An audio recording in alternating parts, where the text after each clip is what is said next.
The start of this live really should be entitled The Impact of MAGA. The reason why I have really sided myself with MAGA, you can see the results. We're only in the first week still, basically. They just picked speaker. We're not even through January yet, and we can see the impact of MAGA, and it's a MAGA minority. It's a MAGA minority, and I'm already seeing things from the story from the Biden docs, from the IRS legislation, not going to pass in the House, but you see the pressure being put on to see who's going to say no to this. I'm going to talk more about what that is in a second. I think all of this stuff you're seeing is pressure from MAGA. Pressure on MAGA, infecting and guiding the path for the corporate Republicans to a certain extent. And then the country is going to see. I really like what I see so far. I'm really impressed. And I want to give even more of a special shout out to the 20. To the 20 who actually put their neck on the line. We're seeing the ramifications in a good way of that right now. I think when you see Biden going to the border, all of that. It's not just a Republican thing, because I don't think this stuff would have been happening like this if it was just a Republican, normal corporate Republican House. I don't think you'd be seeing this type of stuff. Now, yes, going to the border it was for show. They took all the homeless people, wiped them off the street. What do you expect them to do? Any president would probably do the same thing. Most would, except for your true populist might not. But he had to go there. There is a Texas legislator who is they already have the papers drawn up to impeach him. So things are happening. And to these 20 that I've been calling rebels, I think they get the credit for a lot of this. What a good moment to see this. So far it's been a complete success. It's early. I mean, I'm not going to get too ahead of myself, but it has been a success. Thank you for joining. I just have a couple topics. And of course, sometimes it goes longer, but I only have a couple of major topics to go over. But these are the people that I'm referring to as heroes. I just wrote them down just so I can get some of the names out from Biggs. And I apologize if I miss any, but Biggs, Bishop, Boebert, Crane, Eli Crane, freshman. Anna Paulina Luna, freshman. Even Byron Donalds was not. He was just going the corporate route. Then he switched up and went very well played by him. Chip Roy, Andy Harris, Josh Breachin, Paul Gosar, of course, Ralph Norman, and then Matt Rosendale, one of my top 5 winners after it. And if I forget anybody, let me know. The big story is the Biden docs. Good afternoon, GB. How you feeling? Dave freaking Smith for 2024. Run, Dave. Run, bring on liberty. I can't wait. Dave, when are you going to announce? Do we know anything about that, Jordan? I did at him on Twitter. I haven't heard anything. I don't know when you typically would announce. We just heard today that Katie Porter, who we were talking about in the live, believe it or not, yesterday, Katie Porter has announced her run for Senate. I have not heard anything from.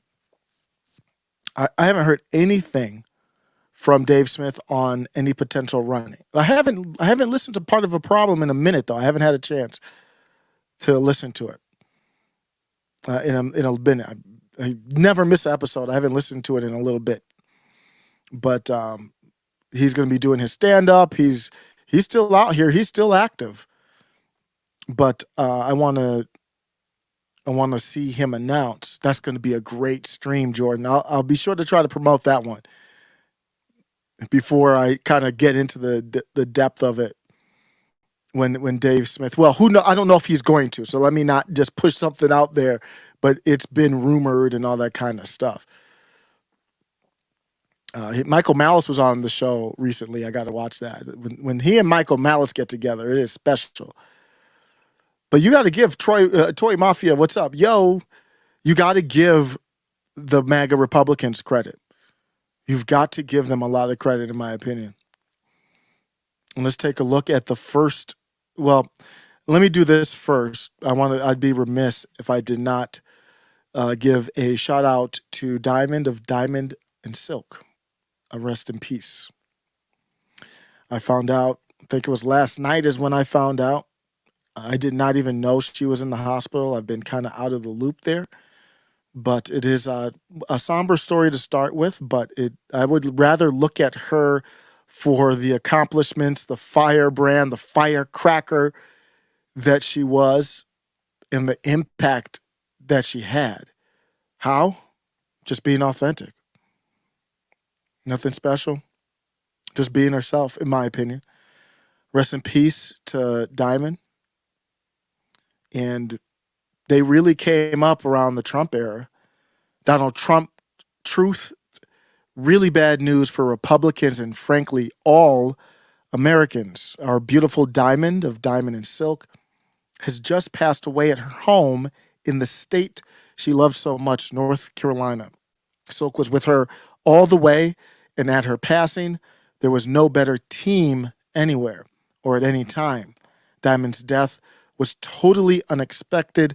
Probably her big and precious heart just plain gave out. Rest in peace, our magnificent Diamond. You will be greatly missed. I just do want to give shout out to people who are able to find a way to impact politics and the narrative. They see something they don't like and they grab a mic and they just talk. It's just being yourself. And she was one of the best at it. People related to her because she felt authentic. She supported Trump before a lot of people got on board with Trump. I wasn't even nearly any type of Trump supporter until way, probably, was it the pandemic? Really? She was there from the beginning, meaning that she knew the vibe of the country, what the country needed. And I absolutely think Trump is what the country needed. I think 2016 Trump is what the country needs now, if that Trump still exists. But Diamond was there, and I always think of them as like Public Enemy. Like Diamond was Chuck D, and Silk was Flavor Flav. Silk was like the hype sister, and they made a good team together. I think this is the first time, I don't know if this is the first time they met, but it's one of the earlier times they met on stage. This is from 7 years ago, if you're just listening. It's a Donald Trump rally from 7 years ago. He's calling him on the stage. I believe it's in Arizona. How great. How great are they? How great are they? That's, if you don't know, that's Diamond in the red right there. She's always kind of the lead. Silk is like the team, I would say the hype woman.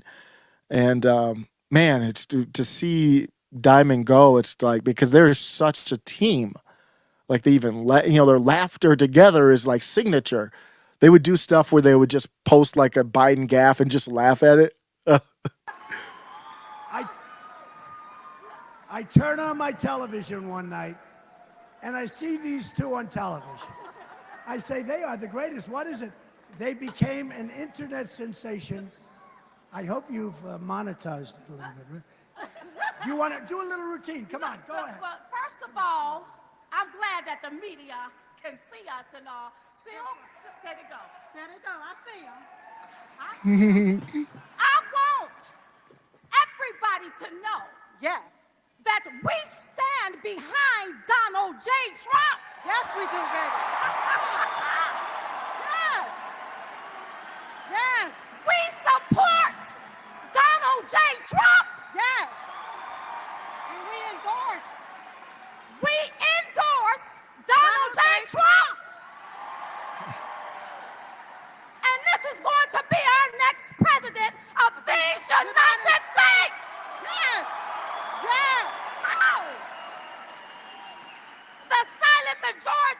has spoken, baby. Yes, we've spoken. Don't get it twisted. That's right. Tell him to build that wall. Now listen, he gonna put that wall up. Yes, he is. He gonna build that wall. He gonna build it. And he gonna build it tall. He gonna build it tall. And it's gonna protect us all. He gonna protect us all. We don't want this country to fall, do we? No, we don't want it. No. Build that wall, Donald J. Trump. Build that wall. Woo! Build it. They came out when, nobody really took Donald Trump seriously at this moment. I mean, at this moment, it was probably getting a little bit more serious, but nobody took Trump seriously until he actually beat Hillary. I'll never forget watching that election on TV.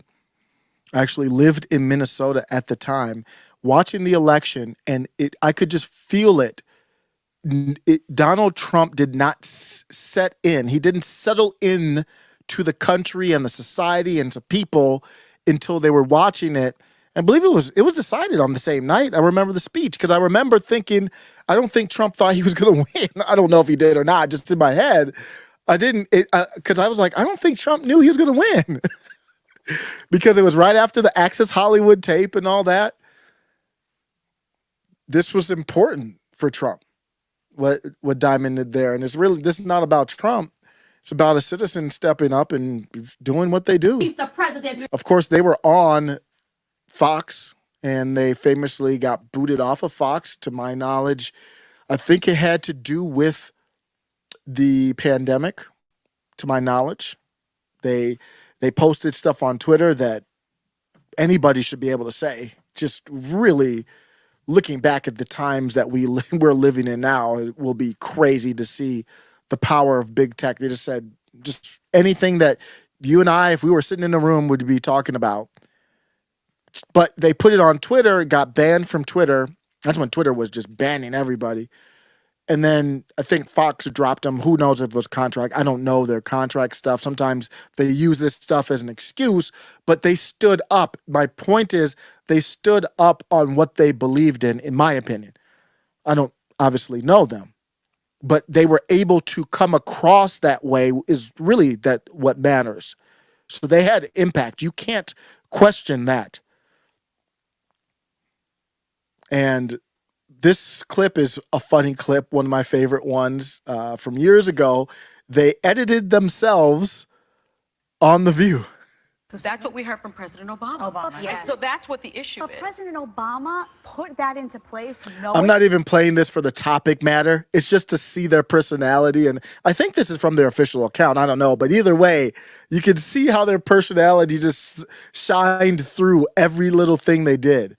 He's not, but he's not the president anymore. So let's get the guy who's supposed to be doing the job to decide what's going to happen. But he has no balls. Look, girl, at least he's the only one who had the balls to want to build the wall. I'm sorry, because for me, when if you're gonna do this, I mean, I'm getting tired of him throwing Obama in every time. Obama's not the president. Ms. Clinton didn't become the president. That's your job. Don't blame Obama. Obama was the one that created all of this mess. He is the one that signed this into law. I love Silk, how she's just like, I love that. And if you're just listening, they impose themselves like through green screen, and it looks sloppy on purpose, kind of into the conversation. I'm gonna stop it when they talk to Joy. That's my favorite part. It was a deferred program. That means it had a run-out date. If he really cared about the children of DACA, about the so-called dreamers, then what he should have did was put this into law permanently. But you know why he couldn't do that? Why? Because he don't write laws. Congress do, and it's time for Congress to do their job. So basically, If you want my opinion. Well, shut up, Joy. It was Obama that created this can. It was Obama that continued to kick. When you capture, that's how everybody feels when they're watching I think everyone in the nation, at some point in time watching The View has felt like they wanted to go to Joy and just say, shut the hell up. And they did it. I don't know. I think it was from them. I don't know. But either way, you see the personality. That's dope. She will be missed for the impact, for the personality, for the laughs. She was a very, very well-known, if you don't know her, very well-known populist right commentator, figure, entertainer, and she will be missed.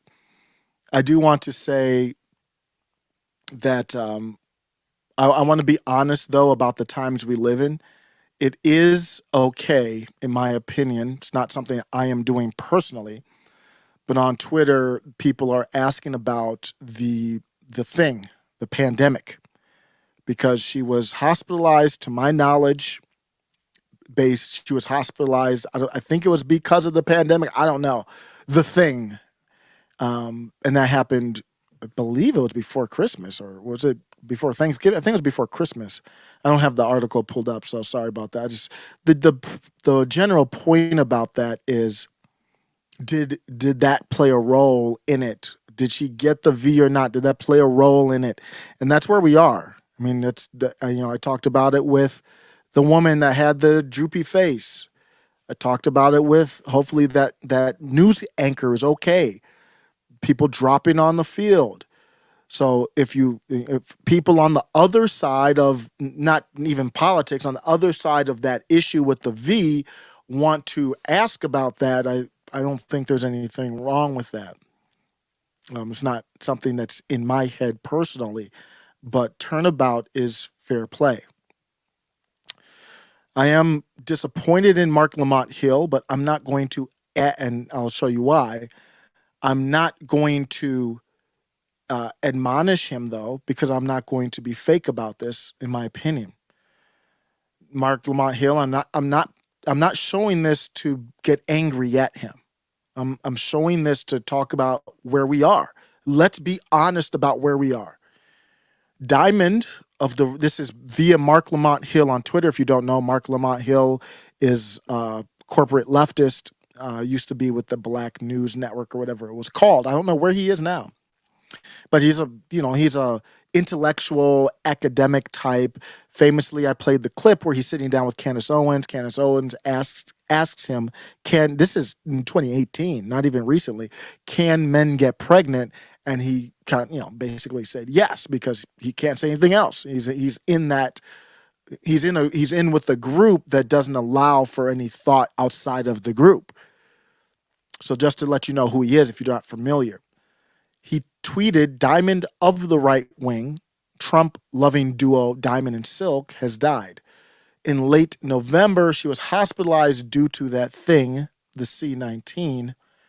The duo was fired by Fox News a couple years ago for spreading misinformation about the C-19 and the V. You cannot script this stuff." That's the comment from Mark Lamont Hill. And people were upset, I would say. You could say that. So somebody came at him. I'm going to talk about this, but he was hospitalized recently. And people are asking about that. Somebody said, "You sounds like you're insinuating that she died from C-19 and that you're taking great pleasure in that. You're absolutely disgusting." I don't think he said anything about taking, great pleasure in it. It wasn't respectful, because when you say you cannot script this stuff, what does that mean? Obviously, that's not respectful. But I'm not showing this to be Viva Frey. Viva Fry says you are despicable, or you are truly an awful human, Mark. He might not be, but I don't think that's about it. Yoshi is a great dude. I want to get him on the show. He is amazing. He was on Timcast. He is amazing. Mark Lamont Hill did follow up and say some other things, but here's where I want to go with this. Ultimately, let's not lie about where we are. I have no problem. It's not what I would say. I have no problem with his tweet. When he was hospitalized, I understand people, including myself on a live, said, "Man, I wish we're on the other side of political things. I don't know him, but I was like, man, I wish he's the best because I saw him a picture with him hospitalized. Who knows how bad it is? And there was multiple people I saw that do not agree with him, that are polar opposite of him, that also said, "We wish you the best, bruh." But I still stand by that. I'm not looking for anything in return for that. But what I want to highlight is we are in a different age. We are in a dark era of politics. Dan Crenshaw's eye is a punchline. It wasn't a punchline for people on the right just only a few years ago. Now it's like, there's just eye jokes, there's sight jokes, there's vision jokes with Dan Crenshaw from you could say the right, but probably the more populist, not even necessarily the right. But most everyone is in the mud. Let's just say it how it is. I said that the actress, I forget her name, is it Jessica Gibson or something like that? I said she looked like Two-Face. I'm in the mud.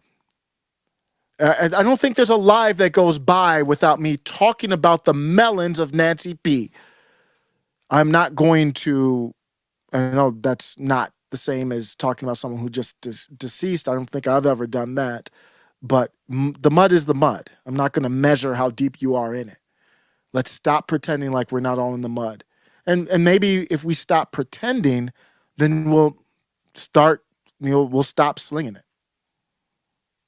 But that's my take there. Wanted to make sure to start with that. Jessica Mai says, was she V'd? This topic gives me anxiety since we are V'd. I'll be back later. Oh, thanks for stopping by, probably at work or wherever, taking a break. I do not know that for sure. People are acting like she was not on Twitter. I do not know that for sure. I don't know if anybody knows that for sure. But it is fair for them to speculate if they want to speculate about that. And I don't think we know exactly why she passed, if it was C19 or not.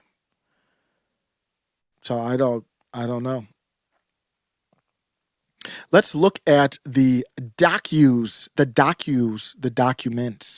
for Biden. It's kind of odd. It's a little awkward, to say the least, to hear the breaking news. Not breaking anymore, but if you didn't hear it from yesterday, about 7 p.m. Eastern is when I started hearing it. Actually, it was because it was right before Timcast went on with his show. Here we go. Classified records found at Penn Biden Center.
So naturally, people are wondering if it's over.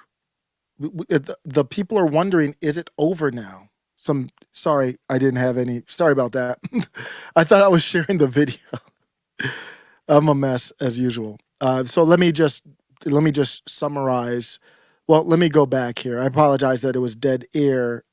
I was not sharing my screen. It wasn't for dead air. I thought that a video was playing about the document. So let me just bring it back. Bring it back real quick. Just a quick video here. Caitlin, this is exclusive CBS News reporting. We have learned 3 sources have confirmed to us that classified documents were located at the Biden Center. Now, this is a think tank. It is a foreign policy research institute here in Washington. And what we have learned, we've asked the White House repeatedly for comment on this. We have learned late today from the White House that this was on November 2nd. This was lawyers for President Biden were at the Biden Center clearing out office space because the president had some office space here in this building after his time as vice president. So they were clearing out office space, and inside a locked closet, they located classified material. They recognized the classified markings. As soon as they did, they said that they stopped their work and they contacted the White House counsel's office. We are told it is a small number of documents, roughly 10. And at this point, we aren't sure. We haven't been given information on the nature of the documents, how severe or sensitive they are. But even one document, extremely sensitive, could be problematic, of course. So then what happened from there? This information went through a chain. The lawyers contacted the White House counsel's office. The White House counsel's office, in turn, contacted the National Archive, where the documents should have been located. That's normal protocol. National Archive contacted the Department of Justice. We have learned that the Attorney General himself has tapped the U.S. Attorney in Chicago, John Lausch, to take a look at this situation, to review the documents. He came here to D.C. to do so, and to also determine other factors, how they ended up at this location.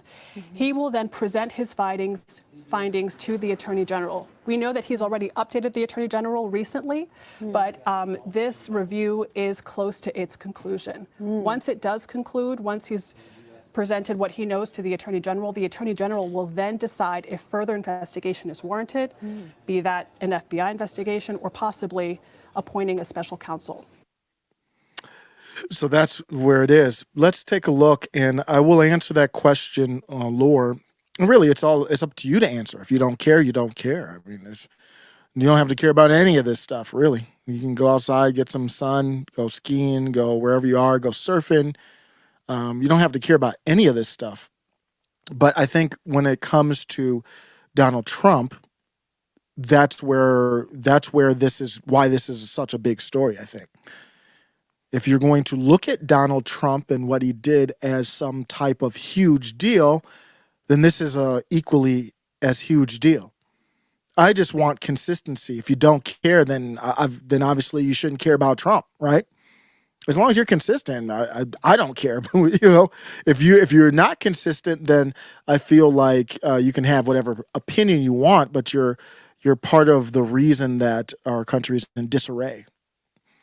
A lack of consistency is leading us to the downfall of the country. Because when you don't have a moral foundation, then you will be inconsistent and you will eventually peril. Clay Travis captured some of my thoughts. I disagree with him on a little bit of this here, but I like how he phrased it out here. So he's talking about it. He's like, whoa, they got these documents. Now, vice presidency is a significant difference. As far as having this classified documents, I'll tell you why I'm a little bit concerned. In general, about classified documents and the vice president having them, I'm not concerned. I'm just really not. About the librarian at the NARA, the National Archive, concerned about? No, I'm not concerned about it in general. But the documents that Biden had, I'm going to go over that in a second, curiously had to do with the sunflower country. That's very curious, since all of the controversy with him, not all of it, but much of the controversy between him and his son are with the sunflower country. So now I'm not concerned because he has this classified documents. I'm concerned, do those classified documents have to do with anything that he did that would be impeachable or worse? Or not worse, but criminal. I don't know. But he was a vice president. He didn't have top clearance, but he's VP. I don't know the clearance stages. But just like Hillary was not president. She was Secretary of State. The president, there is no document that's more classified than the president. Vice president's a little bit different, but I don't care at that point. But now we're talking about it, and it relates to Trump, and then people brought up Hillary as well. Remember, Biden was in that CBS interview talking about like how irresponsible it was of Trump. What's happening here? I think a lot's happening. I think this is because of the MAGA uprising. Just my opinion. They knew about this before the election, by the way, as well. They tried to sneak that in there in the coverage. It was before the election they knew about this. Then it didn't come out until way after. It didn't even come out until after they picked speaker. It could have came out anytime in December. The only possible way to ensure that Biden has no more illegal documents, this is via Clay Travis, for Outkick, from his vice presidency is for the FBI to raid all of his residences. To lure, if that's how you pronounce your name properly, they ran up in the crib of the former president. And is this enough to run up in the crib of the current president? I would say so, if you agree. I don't agree with running up in the crib of the prior president, and I'm not going to change that stance. If you agree, if you want to switch now and say, yes, run up in the crib, I understand, because that's what they did. So that's, if that matters or not, that's why it matters. You ran up in his crib for documents. And if you don't want us to be right about separate tiers of justice for different people, then you would have to raid his residence as well. And that, I don't know, I'm still reading this. I'm going to go a different place than Clay. I think that could happen. I'm going to tell you why in a second. You might think I'm crazy. I really do think they might run up in his crib with the FBI. You might understand where I'm going with that. Including and seize anything they want, including his passports. Our democracy is at stake. Anything less, and we could all unlive. He's trying to parrot the talking points of these zombies. He brought up the quote from Obama. Don't underestimate, to my knowledge, this is a real quote. Don't underestimate Joe's ability to F things up. And this is where I'm going to go with it. It's probably a total coincidence this news came out just as the Republicans took control of the House and are beginning their own investigations into the Biden crime family. That's where I'm going with this. So I think where I disagreed with him, I'm surprised he had this take like, okay, so here's the part I disagreed with. So much for that Trump indictment. No, I don't think that. MAGA took over the House. They've got a lot of power right now. They are the ones with passion. They are the ones with an ideology. The corporate ones are they're like the NPCs on the left. They're just there. There's no passion behind them. They have no passion. The movement, even with a minority in the House, is behind the populist MAGA, America First Trump. We saw that with the speaker debate. Where was all the shaking and the moving? It was all with MAGA. So they come in and they create this commission that's going to be looking into the biases of who? FEBI. So they're going to be looking into the biases of FEBI. What would you do if you're being accused of being biased?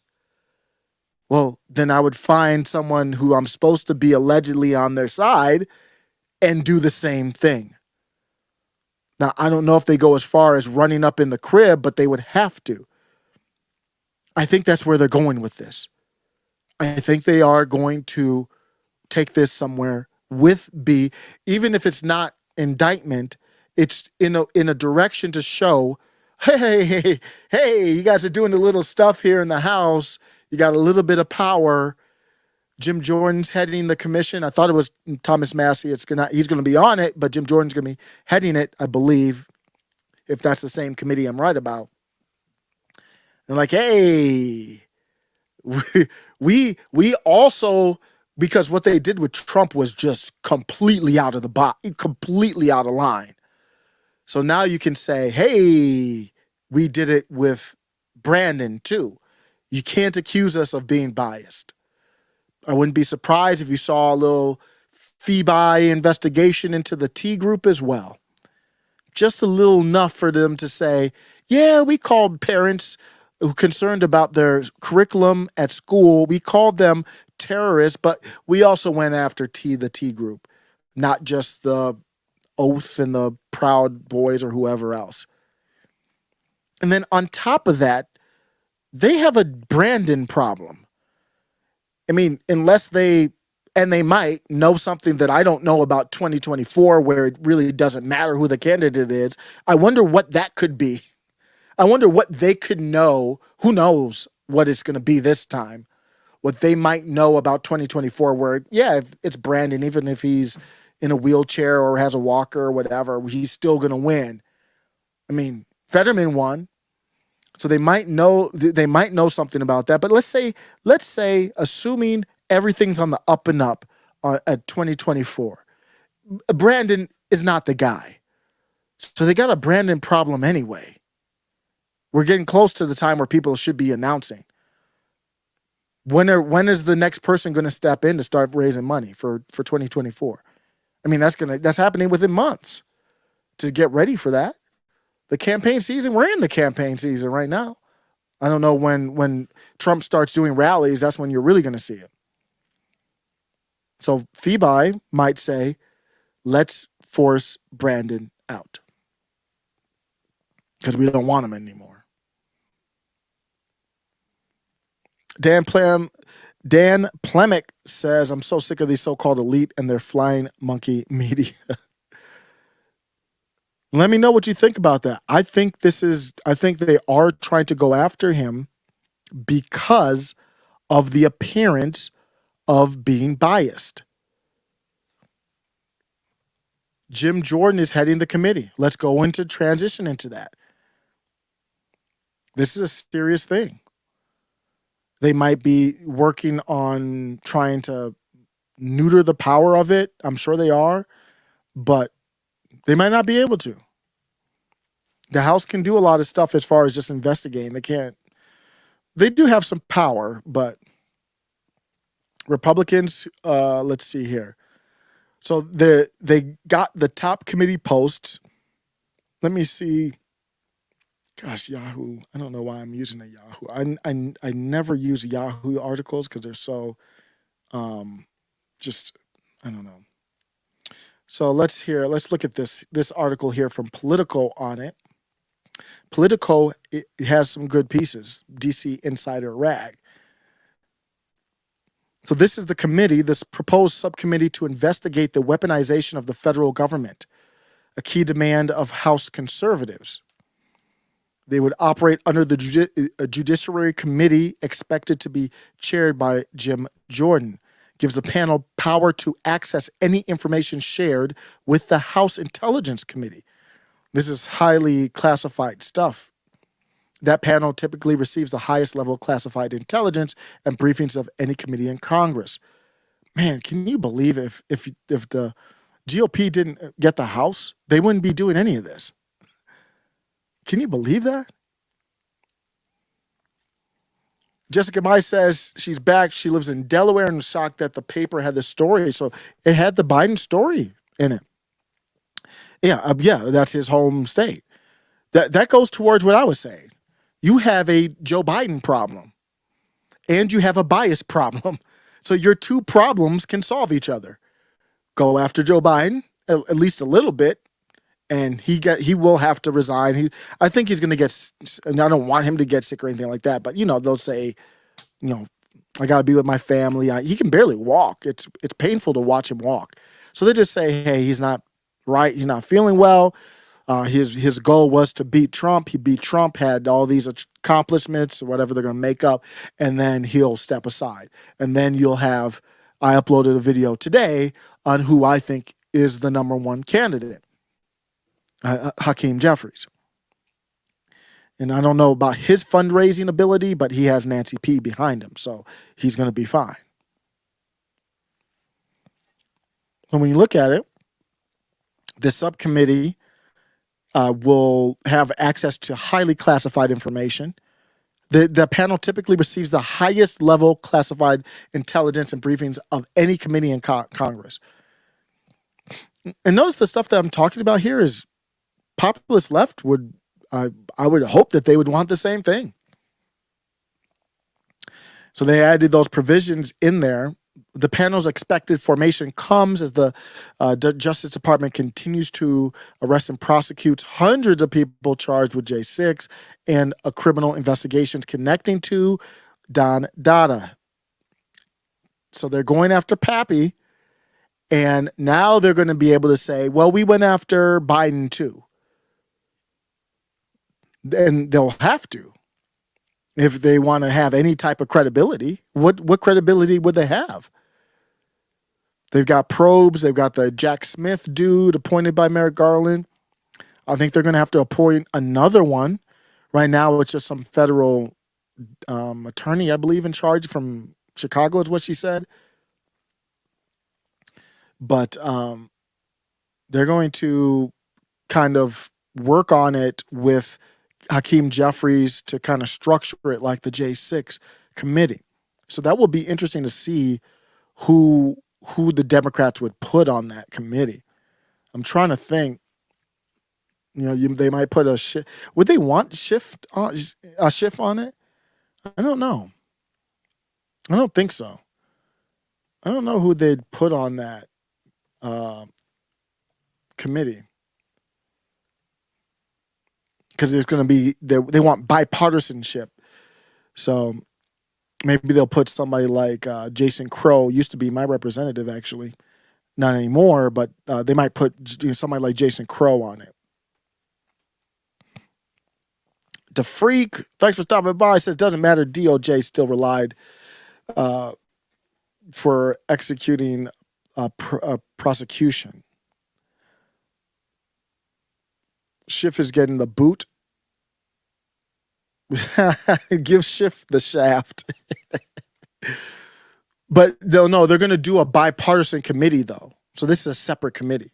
So they could put Schiff on this, into my knowledge, right? Just like the J6, they wanted to put Jim Jordan on the J6 committee, and then Nancy Pelosi said no. I don't think McCarthy would say no. I don't think he should say no. Whoever they want to put on it, put on it. It shouldn't matter. But you see, that's the concern. Now let's look at the documents, why I said this is the real reason. I know it's different because Trump was president, and these are from the Obama era, these documents. And so Trump was president, and Obama was vice president. So that's a difference. No. The big difference to me is what the documents are about. That I just saw that come out a couple hours ago. And let's see if this is the article that will detail it. Look at this. So this is why I'm like, wait a second. So now again, you have MAGA in the House looking at going after Biden on what? They're trying to put it in with Iran and UK. But they have the sunflower country. They might be documents from all three of those, but the big story isn't documents from Iran. It's from where? Why does this country come up in everything with our politics? This country is just everywhere. It came up with the SBF. It came up with Biden's son. It came up with Biden. It came up with Obama. It came up with Trump. Man, this country is just, why is it the center of all of these controversies in America? This country right here. Among the items from Biden's time as vice president discovered, are 10 classified documents, and this is where the concern comes from me, intelligence memos and briefing materials that cover topics including Ukraine. So I want to know that's the interest that I have. Because if something happens with Biden as far as impeach or whatever, it will come, that country will come up. And that's really what I want to show from that piece there is just, it's just baffling to me that this country is coming up again. Documents were discovered, as I said, before the midterms, but the matter only became public Monday due to CBS breaking the news. So here's the side-by-side. Classic documents found: Joe Biden, 10. Trump, at least 325. I'm not aware of any total that matters. Some top secret. How many of them? Just some? 60 top secret? Whatever. Cooperating. and Trump was cooperating with the National Archives going way back. Who is this? Did the Post do this or this is CNN? Okay. I thought this was New York Post. Okay. No, this is CNN doing the dirty work for the Bidens as usual. Just funny stuff to see. As I said, the theme of the article is going to be MAGA and what they're doing. I'm going to talk about money now. IRS agents. I want to know what the argument against, I want to steel man the argument against this. House Republicans vote on bill to basically abolish it doesn't abolish the IRS, but it really makes them less relevant. Eliminating income tax. And I'm looking at this and I'm like, y'all are good. Y'all are starting out better than I thought. I'm not going to lie. House Republicans to vote on bill abolishing IRS, eliminating income tax. Now, this is not going to pass because it has to go through the Senate. That's not the point, though.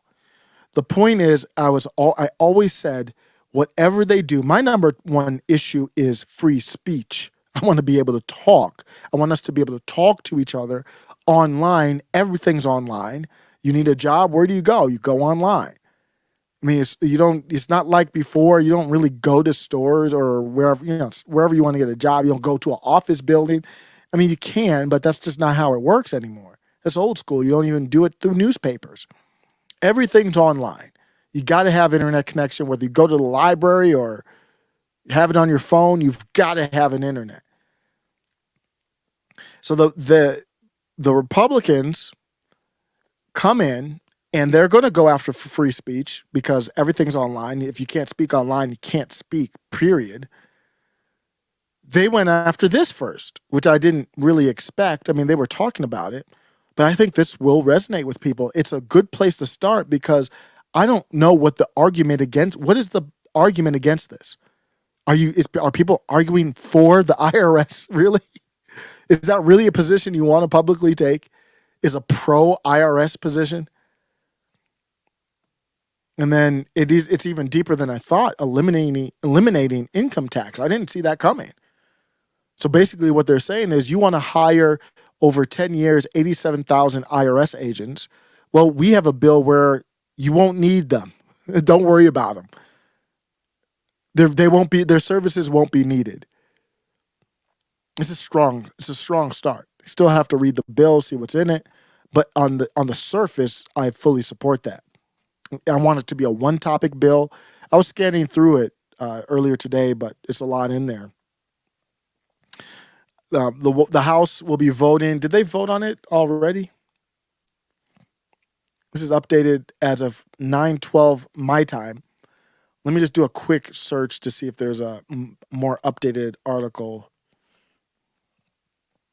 IRS agents is trending to a certain extent. Okay, so the first person that comes up, let me share this tweet, is Byron Donalds. And that's what he's saying exactly what I said. He said this last night, it looks like. Yeah, yesterday. But this is exactly what I'm thinking. He says, imagine being a Democrat. Oh, wait, they already voted for that part, I believe. They did the rules today. Imagine being a Democrat who voted against defunding more IRS agents. What's the position there? What's the steel man for doing that? It's just government power. I think some people are saying that the bill would create a $114 billion deficit. Is that correct? I think I saw that literally that figure was trending on Twitter. So here's Nancy Pelosi's take on it. Let's look at what's the argument against this. Nancy Pelosi tweets, her office tweets, House Republicans ran on lowering the deficit. So wait. All of a sudden, Democrats care about this? Ran on lowering the deficit, but their first act would raise the deficit by $114 billion. This is the argument for keeping the agents. They're not serious about governing, only garnering headlines at the expense of America. So they acknowledge that they're going to get good headlines. That's an admission that they're going to get good headlines out of this from Nancy Pelosi's Twitter account at the expense of America's working families. Democrats will stop them. NP. I don't know if that's the hill y'all want to die on. I really don't. Is that the hill you want to die on in favor of armed, at least some of them, armed IRS agents? That's a good chess move. It puts you in the position where it puts them in the position where they have to argue idiocy. Not even that. They have to argue a position that's not popular with the American people. That's really good stuff. And I think they should just keep doing that the whole time. Based bill after based bill and force them to argue a crazy position. Like, I don't know if you heard, I will cover that in a second. Allegedly they're reviewing the possibility of making gas stoves illegal. So force them to do things like that. And I think that will have an impact. So if you don't know, the federal deficit's different than the debt. So it's just basically, with the deficit, you're looking at the tax revenue versus expenses is all it is. So when you talk about the deficit versus the debt, the Democrats are saying if you switch and do this law and you hire less agents, here's what the CBO calculated we will lose, the revenue we will lose. And so we're going to lose revenue, and here's the taxes that we're getting in, and here's our expenditures, and the deficit is going to be $114 billion. The debt is basically all of the deficits put together. So Nancy P. and anybody else on that part, did you think this was going to be the only move? They'll take care of the deficit too. I think they're going to head down that path. It'll be a little bit more difficult messaging, but they're going to head down that path. You already heard rumors about them tearing down defense funding. Yeah, we can get a few billion from that. The Department of Defense want their expenditures for the year. You know how I know these numbers? Because I proposed a universal basic income universal basic income revenue to people. And I'm looking at it, I'm like, hey, you could take money from these departments and then you can dole it out, get rid of all the red tape. And I'm looking at it, the defense spending, last I looked, was over $800 billion. And some people don't think that covers everything. The Department of Defense wants to get to $1 trillion. They want to get to $1 trillion in a year. $1 trillion spending. And MAGA is going to say, no, you're not.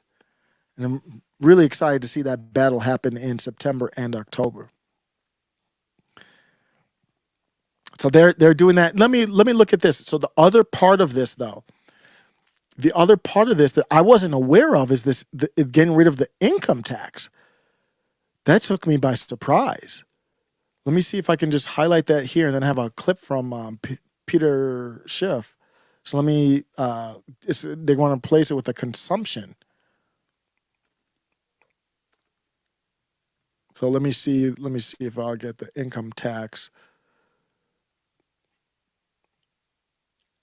So specifically, the bill gets rid of national personal and corporate income taxes and abolishes the IRS, which is slated to hire 87,000 new agents unless congressional Republicans can stop it, as well as implements a national sales tax. So what they want to do is get rid of the death, gift, and payroll taxes and replace the current tax code with a national consumption tax. I don't think I have a round of applause drop here. How do I not have a drop for a round of applause? I have a spidey sense. Spider sense start tingling. I have Nance Fane. Nance. I have Hunter's crack pipe. You really need to put down the crack pipe. Hunter's crack pipe. I think this laughter one's too loud, so I'm going to get rid of it. Let me try it. It's probably way too loud. Cover your ears.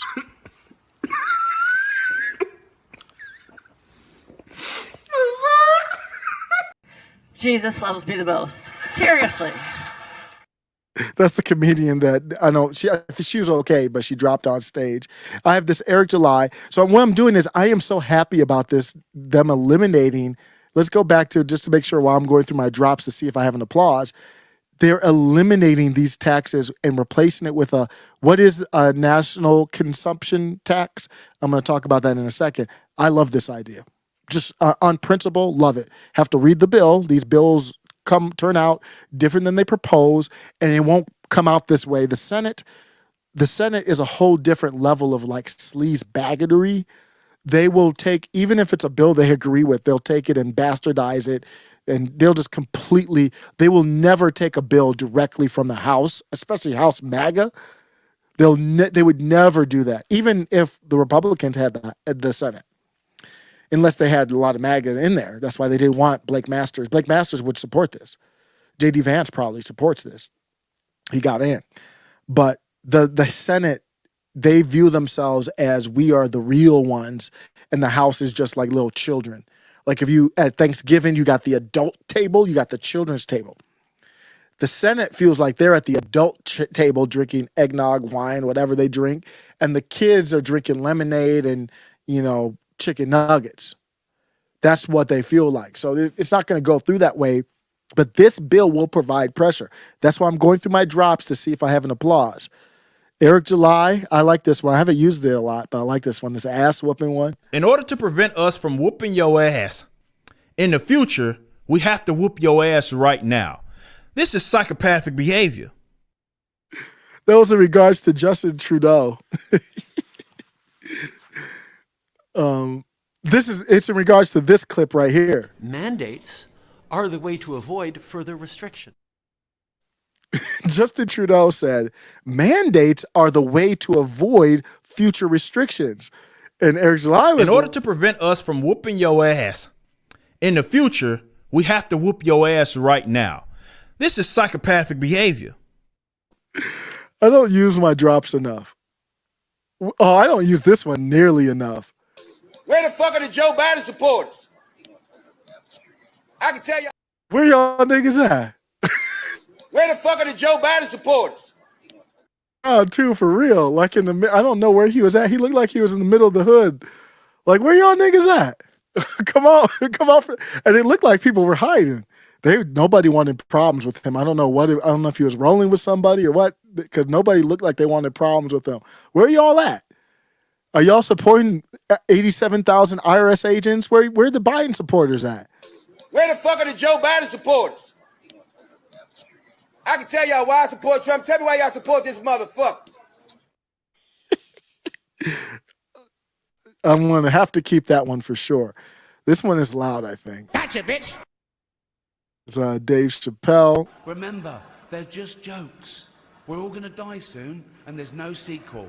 So... Remember, they're just jokes. Come on, man. Come on, man. Pray that it's not altered further. I am altering the deal. Pray I don't alter it any further. I think that's what Matt Gaetz did when they were going through the speaker debate. Matt Gaetz came up in I think Matt Gaetz came up into the office of Kevin McCarthy and then said, I am altering the deal. Pray I don't alter it any further. Marjorie Taylor Greene was like, I thought we had a deal. Like I was gonna ass kiss Kevin McCarthy, remember? And then I was gonna get on the committees, and y'all were gonna be my bitches. And then I think Lauren Boebert said, I am altering the deal. Pray I don't alter it any further. oh man, I don't use these. And then let's get nuts. Now you want to get nuts? Come on, let's get nuts. Favorite part of that whole movie. That's Batman 1989. Michael Keaton was one of my favorite Batmans. Some people didn't like it because he's not a big, he's not a strong dude, but I don't care about that. Like the mentality was the perfect Batman. Now you want to get nuts? Come on, let's get nuts. Jack Nicholson is Joker. Classic stuff. I got Hillary up here calling everybody deplorables. Half of Trump supporters into what I call the basket of deplorables. Oh, one of my favorite. I don't use this enough. You ain't my pimp, nigga. My patience is wearing thin. I need you to get out on that boulevard and bring me my money. You ain't my pimp, nigga. What the hell is wrong with these people? You thought that we were going to be cool with 87,000 IRS armed, well, some of them armed agents just running around trying to make sure that you didn't skip out on a $600 Venmo? What? My patience is wearing thin. I need you to get out on that boulevard and bring me my money. You ain't my pimp, nigga. What the hell is wrong with these people? I need to clip just the end part of it so I can use it like that. Y'all thought we were going to be cool with you trying to mandate us take a drug in order to get a paycheck? Are you serious? These people have law. They acting like they, you know what I'm saying? Yeah, I do. And then I have a couple Sydney Watson ones. I have grown past the point of being able to be shocked. I love those. She does that at the beginning of every video. This is a rough one. I'm not gonna lie. Not gonna lie. We are absolutely getting dumber as a species. I don't know what's happening anymore. I don't even know what's happening. How is this a thing? Seriously, how?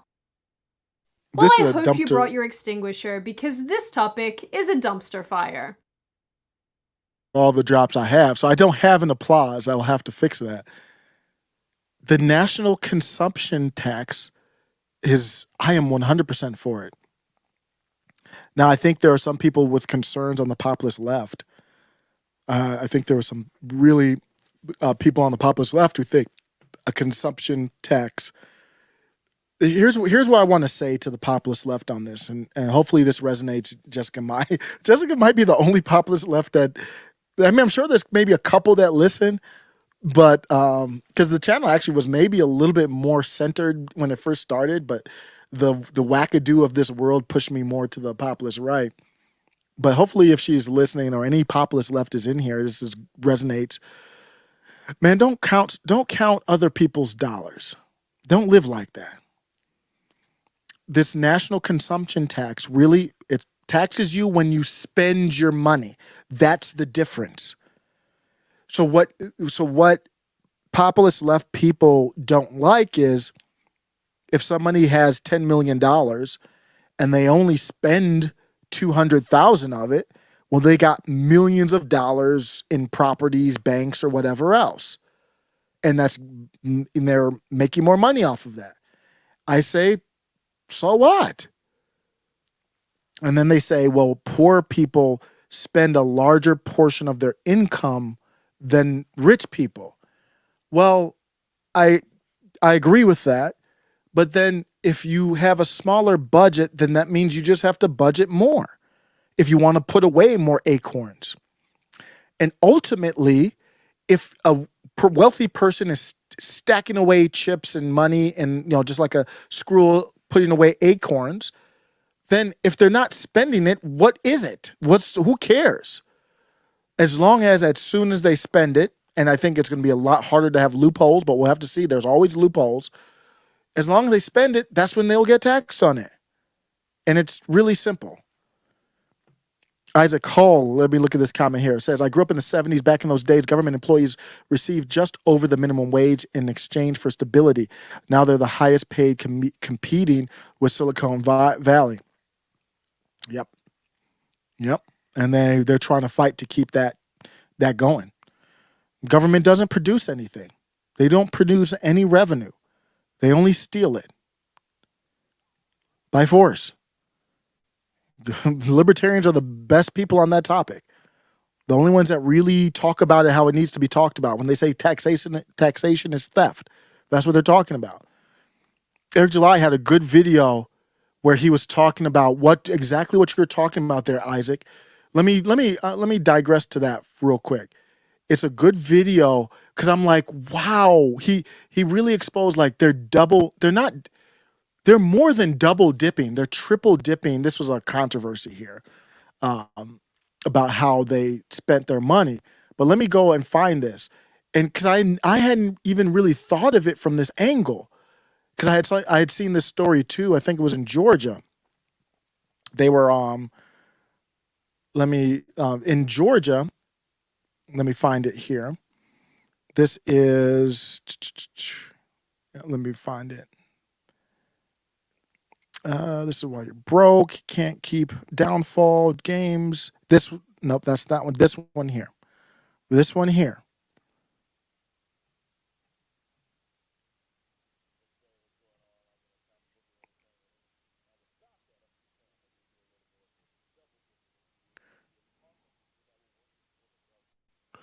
So what story he's covering here is Georgia state employees were stealing they were getting unemployment benefits while they were working for the government. So it's not just double dipping. And when I saw the story, I'm like, oh yeah, they're double dipping. They're working while getting, these are just, not everybody's obviously doing this, but they're working while they're getting unemployment benefits.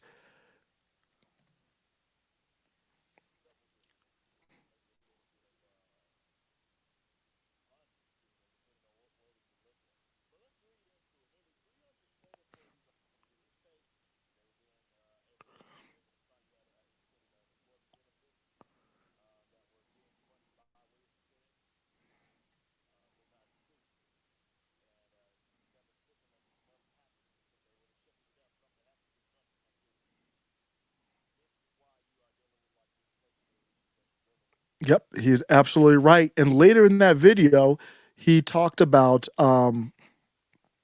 let me show it here.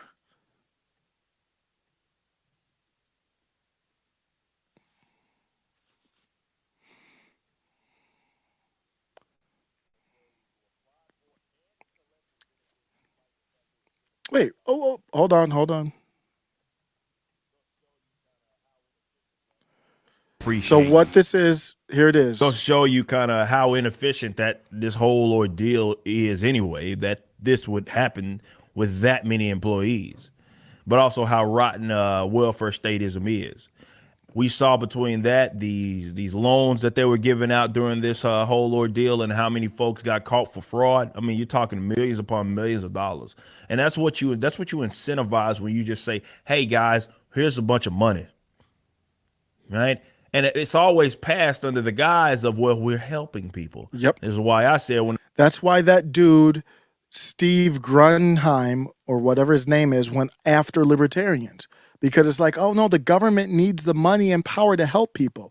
This is a story of, that's not exactly what Isaac was talking about. He's just talking about government employees, but some of them on top, government employees in Georgia were taking unemployment benefits, and who's paying their salary? It's quadruple dipping. The taxpayers are paying their normal salary. The taxpayers are doing the unemployment benefits, and they're getting both at the same time. And what my point of bringing that up is, when you have a system like that, it incentivizes, like Eric July just said, corruption. Who's arguing for having more government employees?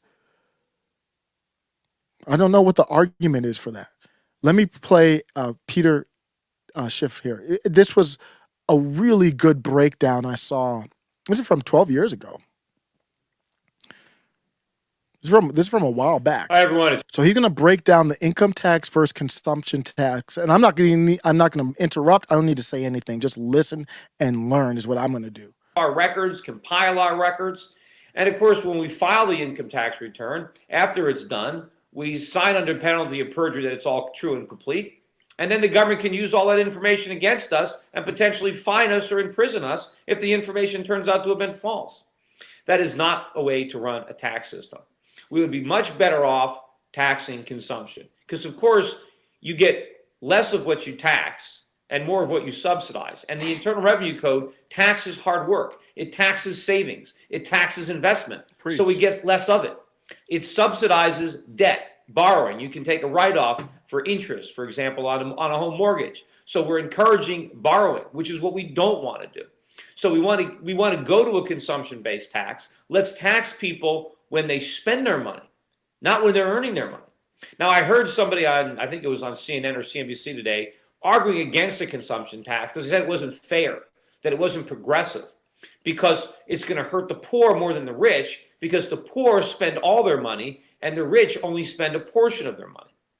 Well, first of all, sure, the poor spend most of their money, but a lot of the money that they spend, the poor spend a lot of money on food. They spend much higher percentage of their income on food than do the rich, and most national sales taxes would exempt food and a lot of the basic necessities. But number two, let's think about this for a minute. Let's say a rich person earns $1 million a year, and let's say they only spend $200,000. Now the argument is, well, that's not fair because he's only going to pay taxes on $200,000. He's not paying taxes on $800,000. Well, let's think about what he's doing with that $800,000, because we know what he's not doing. He's not spending it. So he's not enjoying any of the money. He's not spending it on himself. So what could he be doing with that money? Well, one thing he could be doing with it is donating some of it to charity. Anything wrong with that? Do we want to punish somebody for donating to charity? I'd rather see a charity get the money than the government. Obviously, You do have to be careful with these charities, though. But yes, in general, I agree. when a charity spends money, 90% of the money they spend goes to the charitable causes. When we do charity through the federal government, we lose most of the money to pay for the government bureaucracy. Yeah, that's what the left, they view the government as some type of charity system. That's exactly how they view it. Now, beyond charity, what else might he have done? Well, the only other option is that the money was saved in a bank account. He used it to buy bonds. He invested it in a company. He bought stock. But what are these things doing? When you save your money, when you invest your money, you're growing the economy. You're providing capital.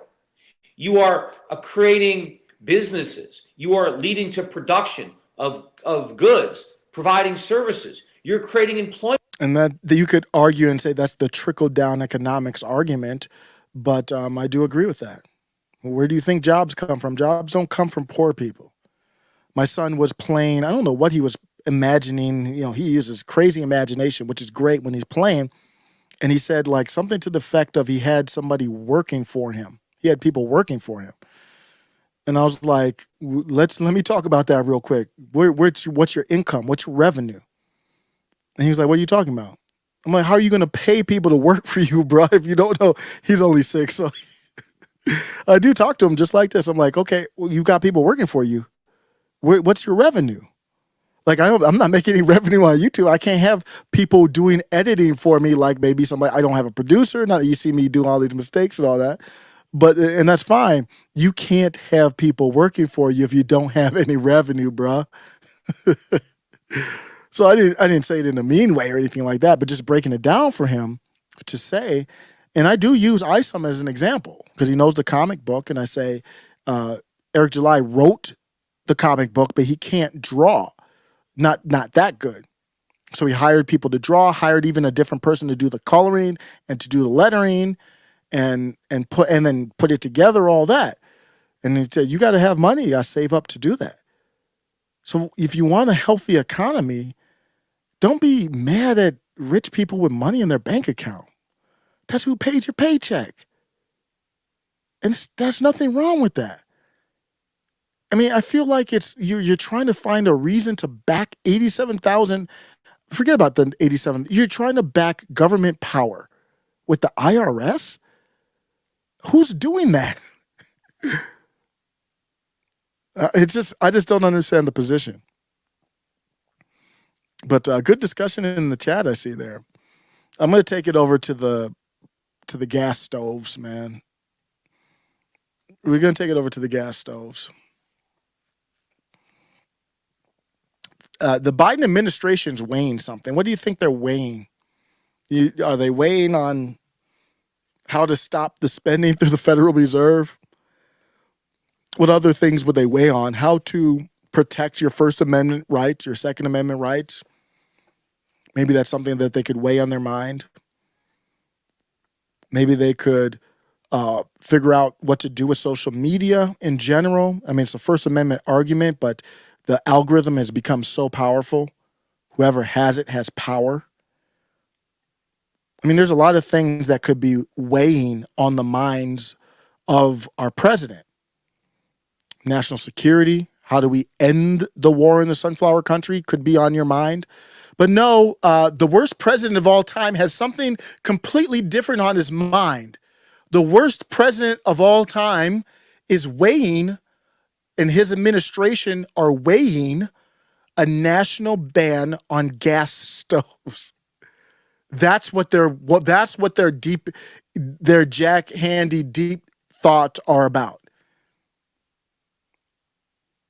Well, should we ban gas stoves? Was there a problem? They're going to go through and they're going to say that there's a link to child asthma. I don't have facts to refute that. I got to look into it. But it just doesn't smell right. Millions of Americans may soon be entering not stove season. And I don't have a gas stove.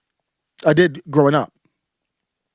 The Biden administration is considering a nationwide ban on gas stoves, citing harmful pollutants released by the appliances, according to a report. The Consumer Product Safety Commission is mulling the action after recent studies showed emissions from the devices can cause health and respiratory problems, Bloomberg reported.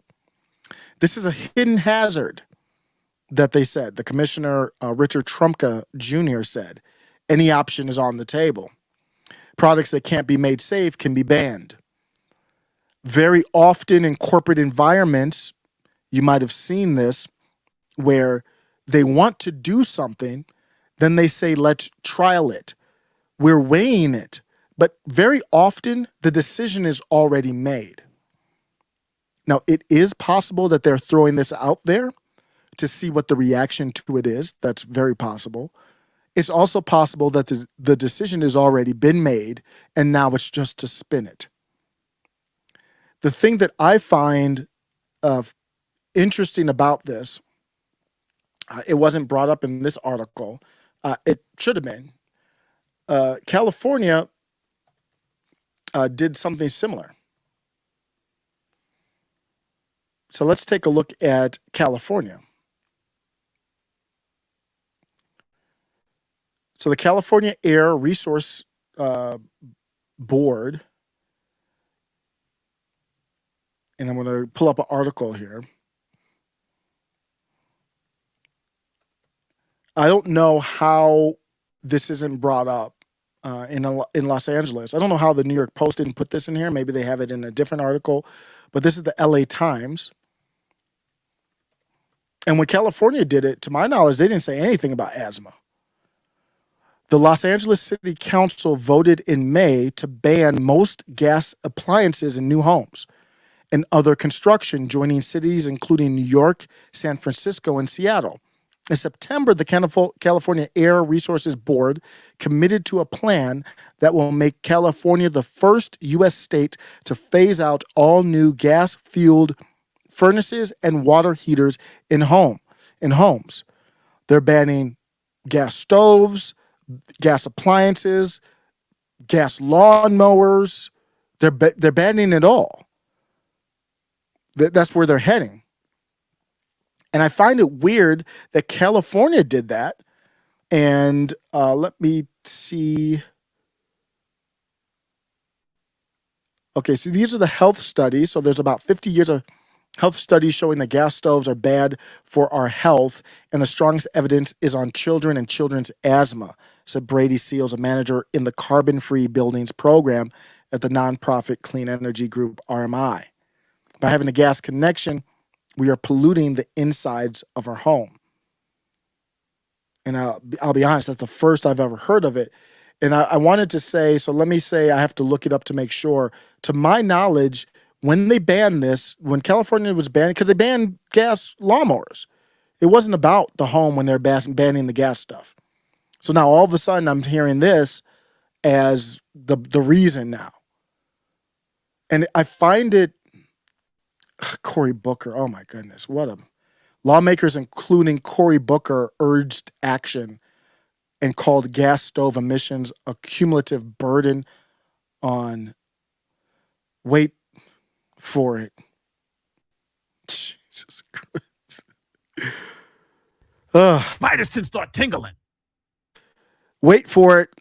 Cory Booker said that gas stove emissions are a cumulative burden on, wait for it,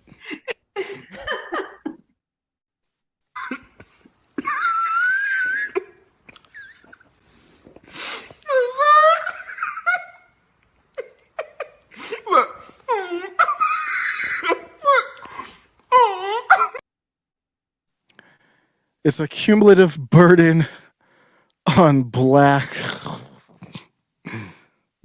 and Latino. Jeez. Now you want to get nuts? Come on, let's get nuts. There is nothing they won't blame. There is nothing that they want to do that they won't connect to the color of somebody's skin. I don't even know what's happening. Let's get some light-skinned dude. Cory Booker. Oh my goodness. If you don't know Cory Booker, I mean, most people in our chat probably do. This is the dude that's going to try to talk to me about what's affecting black people. This is the dude here. I think if my wife gets a tan, she's darker than this, bruh. He's going to talk to me about what's affecting black people. It affects, of course, now it's not just black, it's always black and Latinos. Like, they got grouped together somehow. Like, they got to hold hands. Wherever one goes, the other has to go. They're so overtly racist. They're like, it cumulatively negatively affects disproportionately black and Latinos. You got to hold hands, and then now you got to bring in the LGBT, you got to bring in the rainbow and every other person. Now you got to hold hands, and it all affects us disproportionately. Anything that we want to do is because of that. We can twist it into that however we want to. You know, it's at some point, people are just going to be like, I don't give it. At some point, and maybe many in the chat, I'm already there, but I kind of have a double standard where it's a little bit easier for me to say it. If they come to me and say, oh, you know what, this thing's happening, it's disproportionate, I don't give a damn. Don't care. You say everything that you want to do is disproportionately affecting black people. I don't care. I really don't care anymore. Where the fuck are the Joe Biden supporters? I can tell y'all why I support Trump. Tell me why y'all support this motherfucker. Ain't doing shit but fucking us up every day, fucking us up. I don't see shit. Anybody saying nothing. They had a whole lot of energy. When my motherfucking man president was in there. And everything that Trump did, I told you, I support him for this. I support him for that. I had to stand behind that shit. Every fucking day I had to stand behind why I supported President Trump. I don't hear no motherfucking body telling me why they support Joe Biden and all this goofy shit. Then when I asked my uncle about this shit, he say, Joe, do you think that I'm with that shit? Do you think I support that? Yes, you support it. If you vote I don't care. I don't care at all. I should have the Ricky Gervais drop where he says I don't care. Because it's from the same... Remember, they're just jokes. We're all going to die soon, and there's no sequel. So, Nah, bro. You want to stop people from owning gas appliances? What? At some point, people are. I think people. I do feel good about that. At some point, people are gonna be like, "Nah, we're not gonna do this anymore with you. We can't do this with you anymore." Let me know what you think. Matt Walsh had a amazing rant. I mean, it wasn't rant. His stuff is, I think, pre-written, but just excellent, excellent discussing. Oh, Casual Goats, what is good, man? I got a schedule with you to get you on. Let's talk about some more non-political stuff. Thanks for stopping by.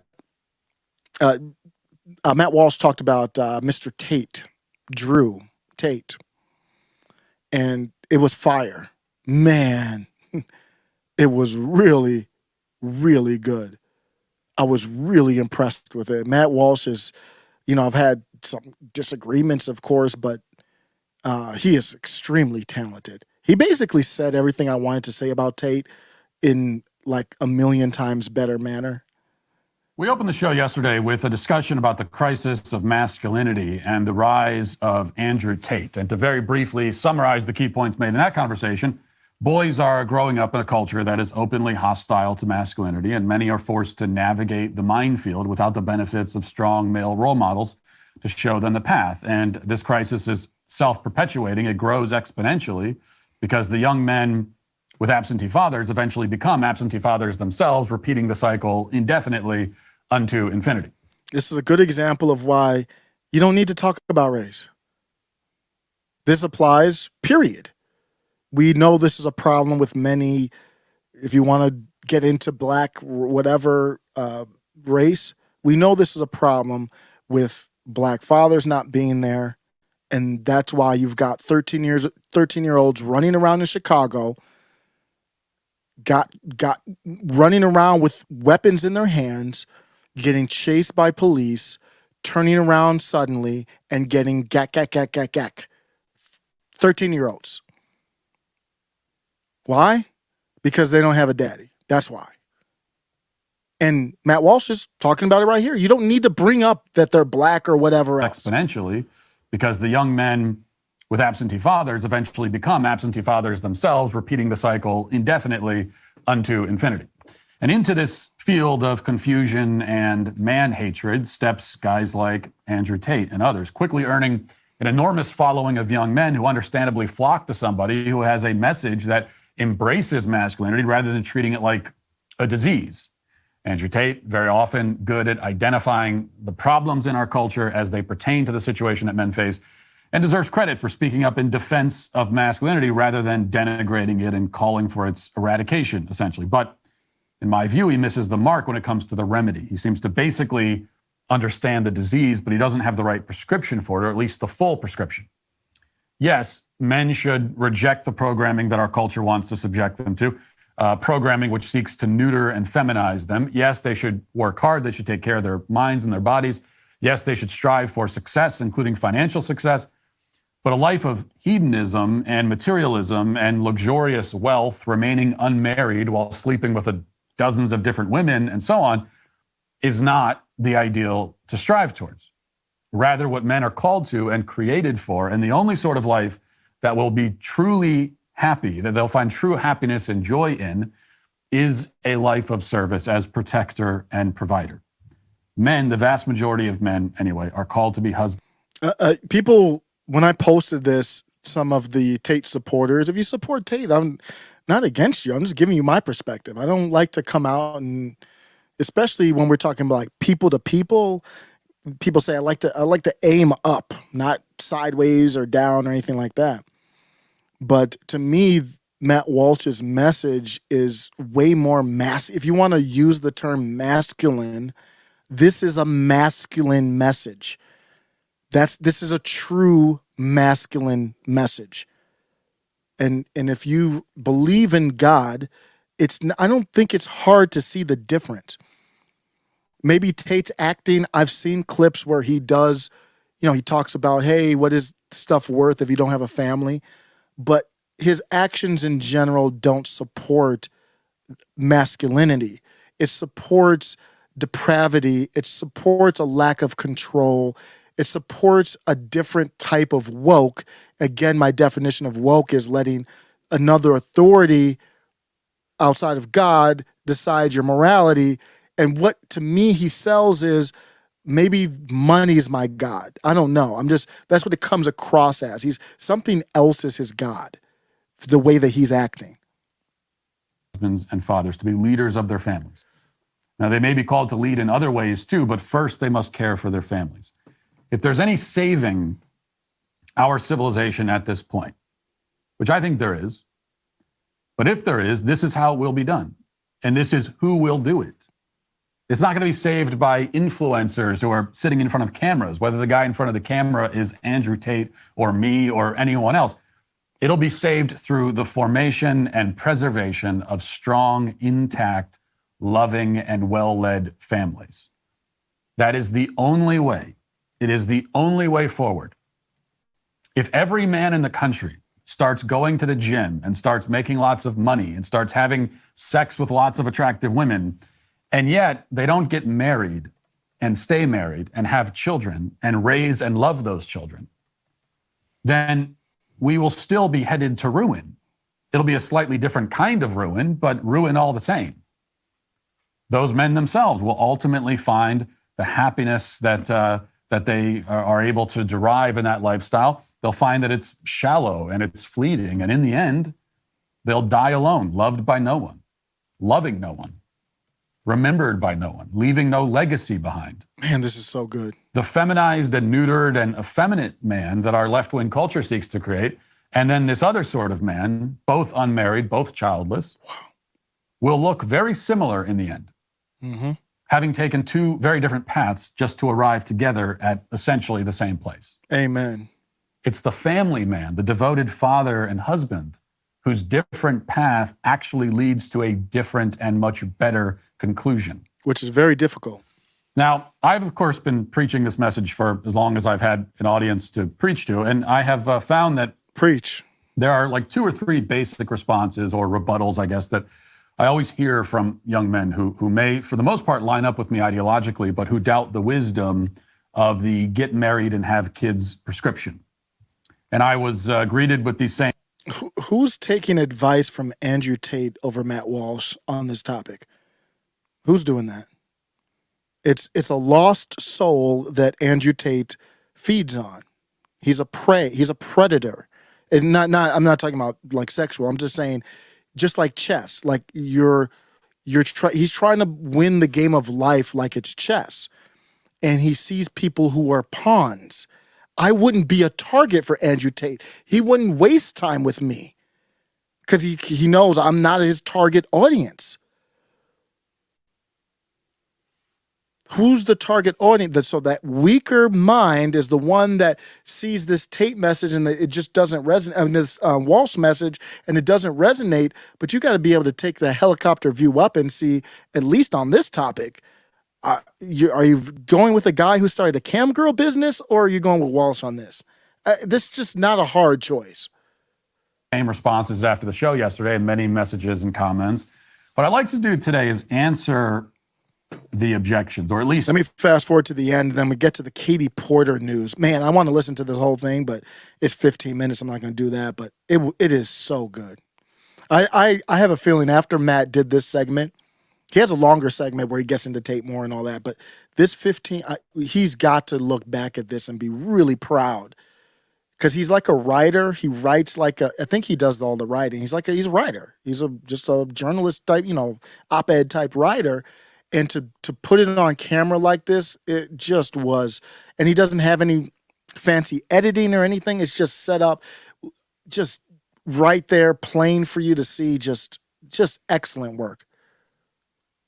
I'm not just some number on a spreadsheet. And neither is my wife. We're human beings. I'm not subject to statistics. Not merely subject to them. Because the one thing statistics don't take into account are choices. It's about the choices you make. Whether your marriage works or not, it's about choices that are made in the marriage.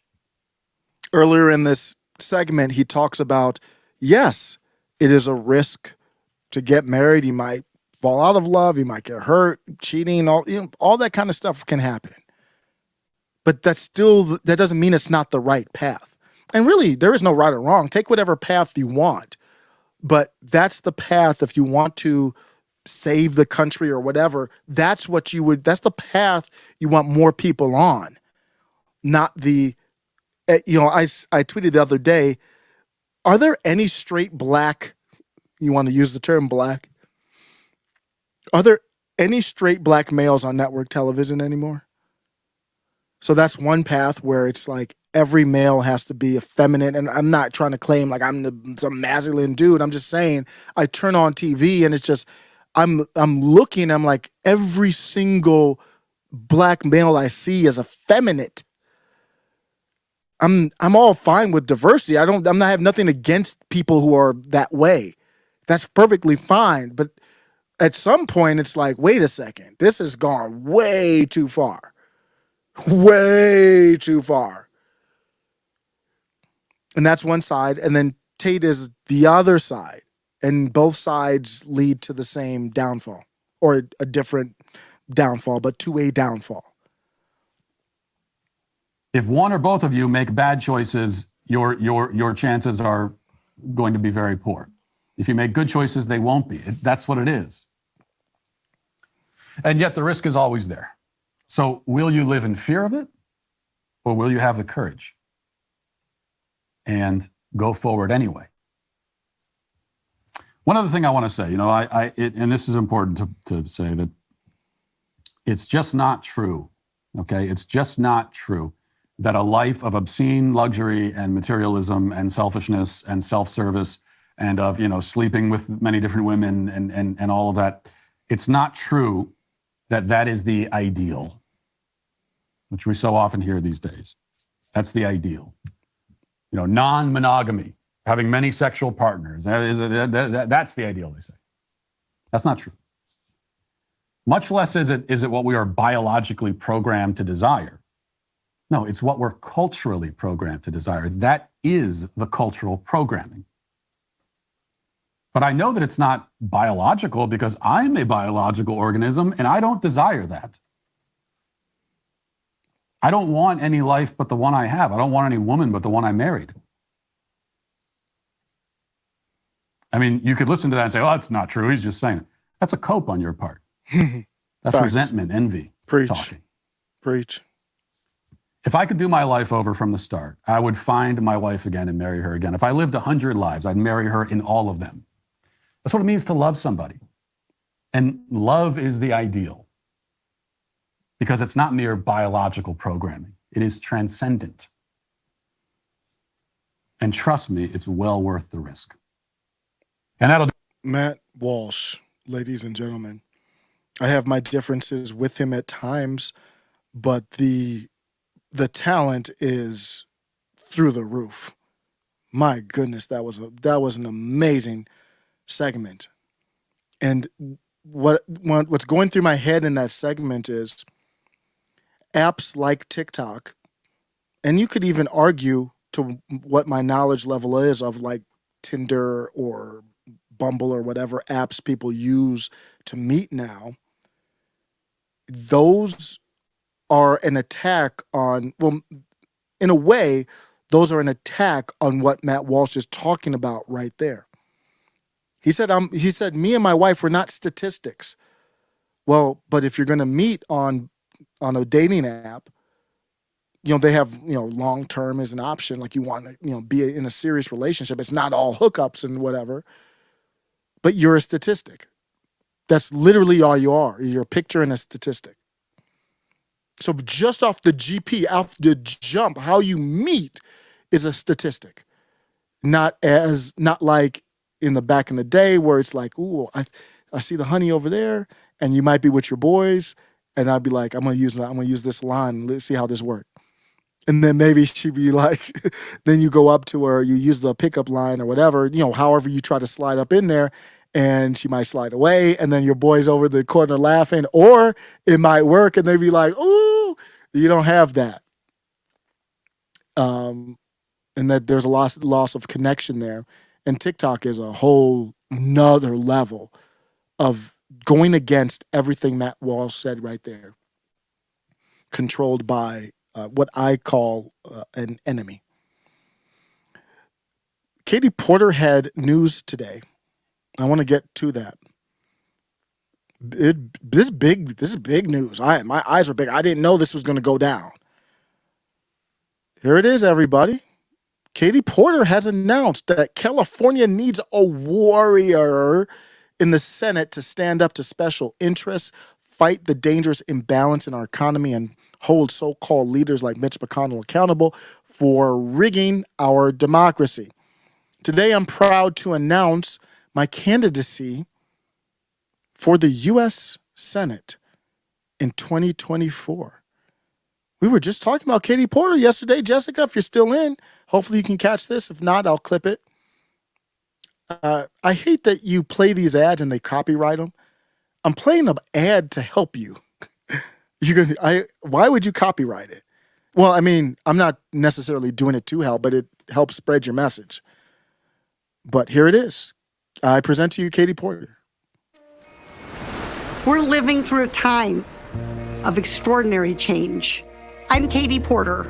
Change can be electrifying and exhilarating, but change can also be disruptive, like the constant assault on our democracy and the dangerous imbalance in our economy. The threat from so-called leaders like Mitch McConnell has too often made the United States Senate the place where rights get revoked, special interests get rewarded, and our democracy gets rigged. Especially in times like these, California needs a warrior in Washington. That's exactly why I'm announcing my candidacy for the United States Senate in 2024. I don't do Congress the way others often do. I use whatever power I have to speak hard truths to the powers that be, to not just challenge the status quo, but call it out, name names, and demand justice. That goes for taking on Wall Street and the big banks, big oil, and big pharma. It's why I refuse to accept corporate PAC and lobbyist campaign money. I don't want it. And I'm leading the fight to ban congressional stock trading because it's just wrong. To win these fights, it's time for new leadership in the U.S. Senate. If you agree, please go to katieporter.com and join my campaign for the U.S. Senate today. Thank you for caring about the California we can build together. That's Katie Porter. And we were just talking about her yesterday. She's one of the best Democrats, and not that I support her, and the only reason I don't support her is because she refuses to go against her party. She doesn't take any stance against her party. That's the difference between MAG and the left. But she's had a lot of great moments in the House. And I'm going to show this article here. Progressive, they call her progressive, but they call Hakeem Jeffries progressive too. I don't even know what that means anymore. Progressive rep Katie Porter launches bid for, I always forget, is it Feinstein or Feinstein? I always forget how to pronounce her name. She's like 100 years old, allegedly. She's like 1,000 years old. I mean, I wish her the best in health, but please retire. You're like 1,000,000 years old. It's time to stop. You're making a mockery of the Senate. You're 1,000,000 years old. You can't operate. You can't think. You can't talk. Please get out of there. But Katie Porter's like, I can replace her. Announced that she's going to campaign for Dianne Feinstein's seat in what could be a bruising. This is going to be when they say bruising, politically, they mean keep your dukes up and box and then duck and weave. This is going to be some money raising, very big hitting. The Senate is no joke, as you saw with Herschel Walker. I kind of wish that some people who ran for Senate ran for the House. I think Kathy Barnett has run for Pennsylvania House before, but I would like to see her in the House. Why go for the Senate first? The House is, you don't need as much money. to just following this path. Katie Porter is in the House, then went to the Senate. It's very hard to make that jump to the Senate, but I think that's the better path for some people. She's only 89. She's not a million, everybody. She's only 89 years old and a member of the Senate. She's only almost a century years old and still working. What job would you hire her for right now, other than being a corrupt member of Congress? If you want a corrupt member of Congress, there's no better person. But what outside of that, what job would you hire to do any other job that exists right now? And Katie Porter wants to take her job. She's announcing the bid. Former law professor. She comes across as like a regular old mom who has proven to be a prolific fundraiser. She's just very likable. She's likable, but very cutthroat.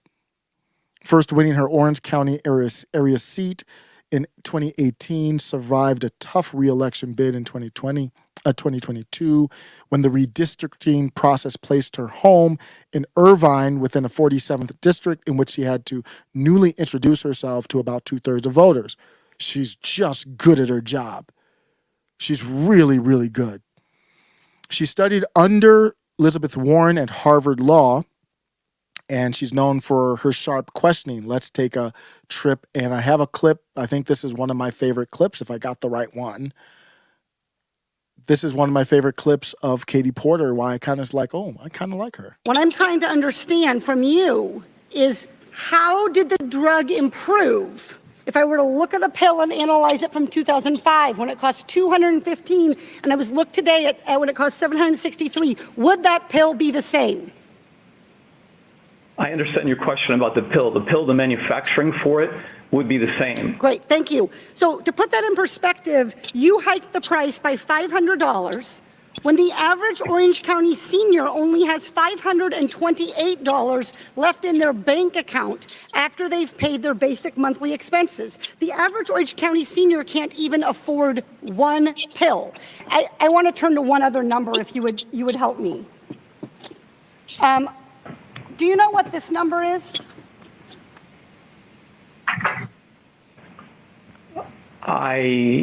Does it ring any bells? But I think you're referring to my compensation in some way. Yeah, well, in some way. This was your compensation in 2017 for being CEO of Celgene, and that's a lot of money. It's 200 times the average American's income and 360 times what the average senior gets on Social Security. Now, of that 13 million, about 2.1 million came from your company hitting yearly earning targets. And more than half of the bonus formula was based on those targets. Any increase in the price of Revlimid would also increase your bonus by increasing earnings. Isn't that right, Mr. Ellis? If revenues increased and expenses did not, then earnings would be enhanced. Thank you. Mr. Ellis, in fact, the Oversight Committee found that if you hadn't increased the price of Revlimid, you wouldn't have gotten your bonus. Mr. Ellis, do you know how much you personally received in bonuses over 2 years, the last 2 years, just because Celgene raised the price of this one drug, Revlimid? I receive very generous compensation, but I don't know the exact number that you're referring to. In fact, you personally received $500,000 personally just by tripling the price of Revlimid. So to recap here, the drug didn't get any better, the cancer patients didn't get any better, you just got better at making money. You just refined your skills at price gouging. And to be clear, the taxpayers spent $3.3 billion on Revlimid, Medicare, $3.3 billion. If the price of Revlimid had only been increased to reflect inflation, the cost would be about $286 today, according to the Fed's inflation calculator, $286 per pill. We might not agree on the solutions, but that exposes a problem. For me, I look at it as a government spending problem, and that's partly why I'm for Medicare for all, is I still don't think we're leveraging are buying power for these things. But I'm not an expert. But my point is, there's a lot to like on that. We might not agree on the solutions, but that is a problem. And it's not a problem necessarily from the pharma company. It's a problem from the standpoint of what's the relationship between government and the pharma. She doesn't go there. And what are the free market principles that are causing that price to go up? She doesn't go there. But I can go with her as far as pointing out, damn, this doesn't make any sense. The price that we're paying for it. I'm not worried about his compensation. I'm worried about is the price we're paying for this, or her constituents have to pay, does it make sense? It's a good moment. I agree with that moment. It's Katie Porter, and she's running for Senate. It's going to be a battle. Other potential, let's talk about, this is where I'm going to end. Hey, did Feinstein not announce that she's retiring yet? Wait a second. I thought she already announced she's retiring. If this is not a start to a sentence that I like. If Feinstein were to retire, wait, what? Come again? She doesn't know what day it is. She doesn't know what time it is, allegedly. It's time to retire. And Jessica Mai said, she literally has dementia. And I'm not taking a joy in that. But it's the same thing as the Federbot situation. You don't have to be a public servant. That's where I take issue with you. If you were just a bruh on the street, then why would I be even talking about you like that? About that lump on the back of your head or whatever it is and your lack of cognitive ability. I wouldn't be talking about you like this, Diane, if you weren't a public servant. I don't know why I'm reading if you were to retire. Get the hell out of there. That it shouldn't even be in. I'm not going to speak for California. What district is it? I'm not going to speak for her district. Let me look it up real quick. I hate not knowing. I'm not going to speak for California and her district. I won't do that. She's Senate. What am I talking about? It's not the House. So that's a problem. She's 89 and we don't know if she's going to retire. But here's the contenders. Adam Schiff, that is going to be, you get your popcorn, everybody. Adam Schiff is a shifty Schiff. He hasn't announced, but he could go that route. You don't want to be in the House that long. You have to go up for re-election every 2 years. The Senate's every 6 years. You get reelected. You're pretty comfortable for four years. A lot of stuff you do within those first 4 years, nobody really talks about. It's a more cushier job, you're a more powerful job. There's less of you. You're more distinguished, all that kind of stuff. But you gotta be a hell of a money raiser, and Adam Schiff is that. And then there could be others as well. That would be a hell of a battle out there in California. And none of them play games. They're all drag out, knockout politicians. Like they'll go to the boxing ring politically. So do I support Katie Porter? No. But is she one of the better Democrats there? Yeah. Name a better Democrat in Congress right now than Katie Porter. You can't do it. I don't think you can. The person doesn't exist. Maybe Ro Khanna. Maybe Jessica. Jessica, I hate to keep going to you as the populist left representative, but I'm sure there's others that just probably don't comment. But who is the best Democrat in Congress right now? I think it's Ro Khanna's. He supports they all support Sunflower War. So I would say probably Katie Porter, and then number 2, Ro Khanna. And then after that, I don't even know who I would name.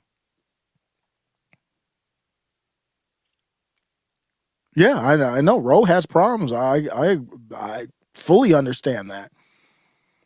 I fully understand. Roe's got big problems, but maybe you wouldn't even name him. Maybe he's that ostracized in the left now. But I think you guys got Katie Porter, and that's about it. Well, that's it. All support Sunflower War, but one in Fringe of Our Whites. Every single one of them, even Katie Porter. And that's why on Twitter I was like, I said something to the effect of, I think she's a good representative. And then somebody replied to me, you don't really think she's a good representative because I heard what you said about her. Like she's a NPC.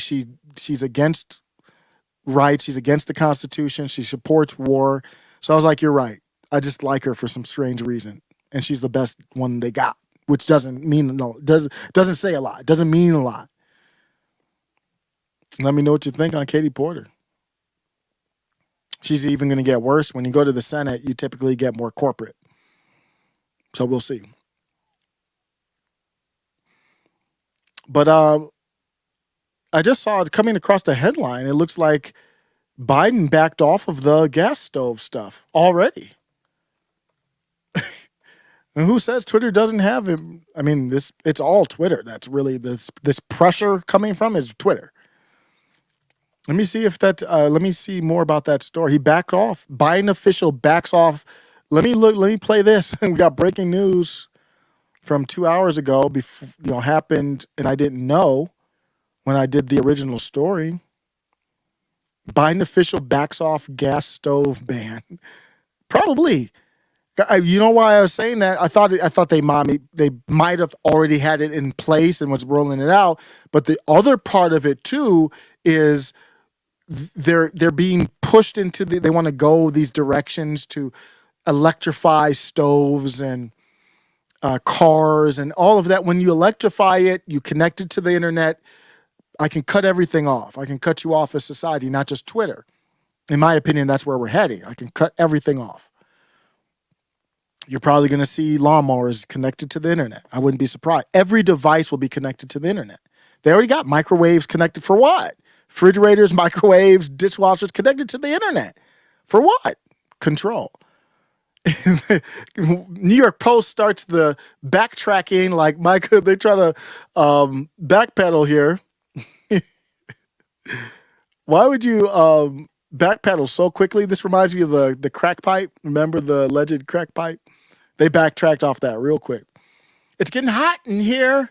A Biden-appointed commissioner at the Federal Consumer Product Safety Commission tried to turn down the temperature after a report that the agency was, after the agency was considering a national ban on gas stoves because they emit harmful pollutants. Well, either it's harmful for children or it's not. That's the thing you guys argued about. So that's what I'm looking for here. He said any option was on the table. I just read that. Trumka clarified that any new regulation would only pertain to new appliances. That's not any better. That's not any better. That's the same way you just long-term phrasing it out. But, and look, see, Twitter's there. Called out on Twitter by the rep. Yeah, you can say what you want about Twitter, but Twitter's changing the discourse in real time. We've never had a national town square before. We've never had a national town square ever before Twitter and social media. They're already backtracking, but that's not a backtrack to me. You're talking about new appliances. So you still want to do it. You just don't want to shock people into banning what you got currently. And really, I didn't really even think of it as banning what you got currently. That'd be how are you going to do that? Why would you even want to enforce that? The other part of this is, what power, is that constitutional? What power does the executive branch have to just ban gas stoves? The House, that super MAGA, man, the MAGA in the House, they're going to have to put on the cape. Super MAGA, they have to fly in, go shh, and say, no, you're not. That they're going to have to somehow put some checks and balances here to stop this type of foolishness. That's what's going to happen. You have to have checks and balances. The executive branch in America thinks that they can just ban gas stoves without any type of discussion, as far as like separate branch of government discussion. That's not how the country works. I don't know what constitutional law. They don't even sound constitutional to me. That's got to be checked. That power has got to be put back in check. They are way out of control. Thinking you could just ban gas stoves. Make your case. If you want to do legislation, then I'm not for it, but then go ahead and do that.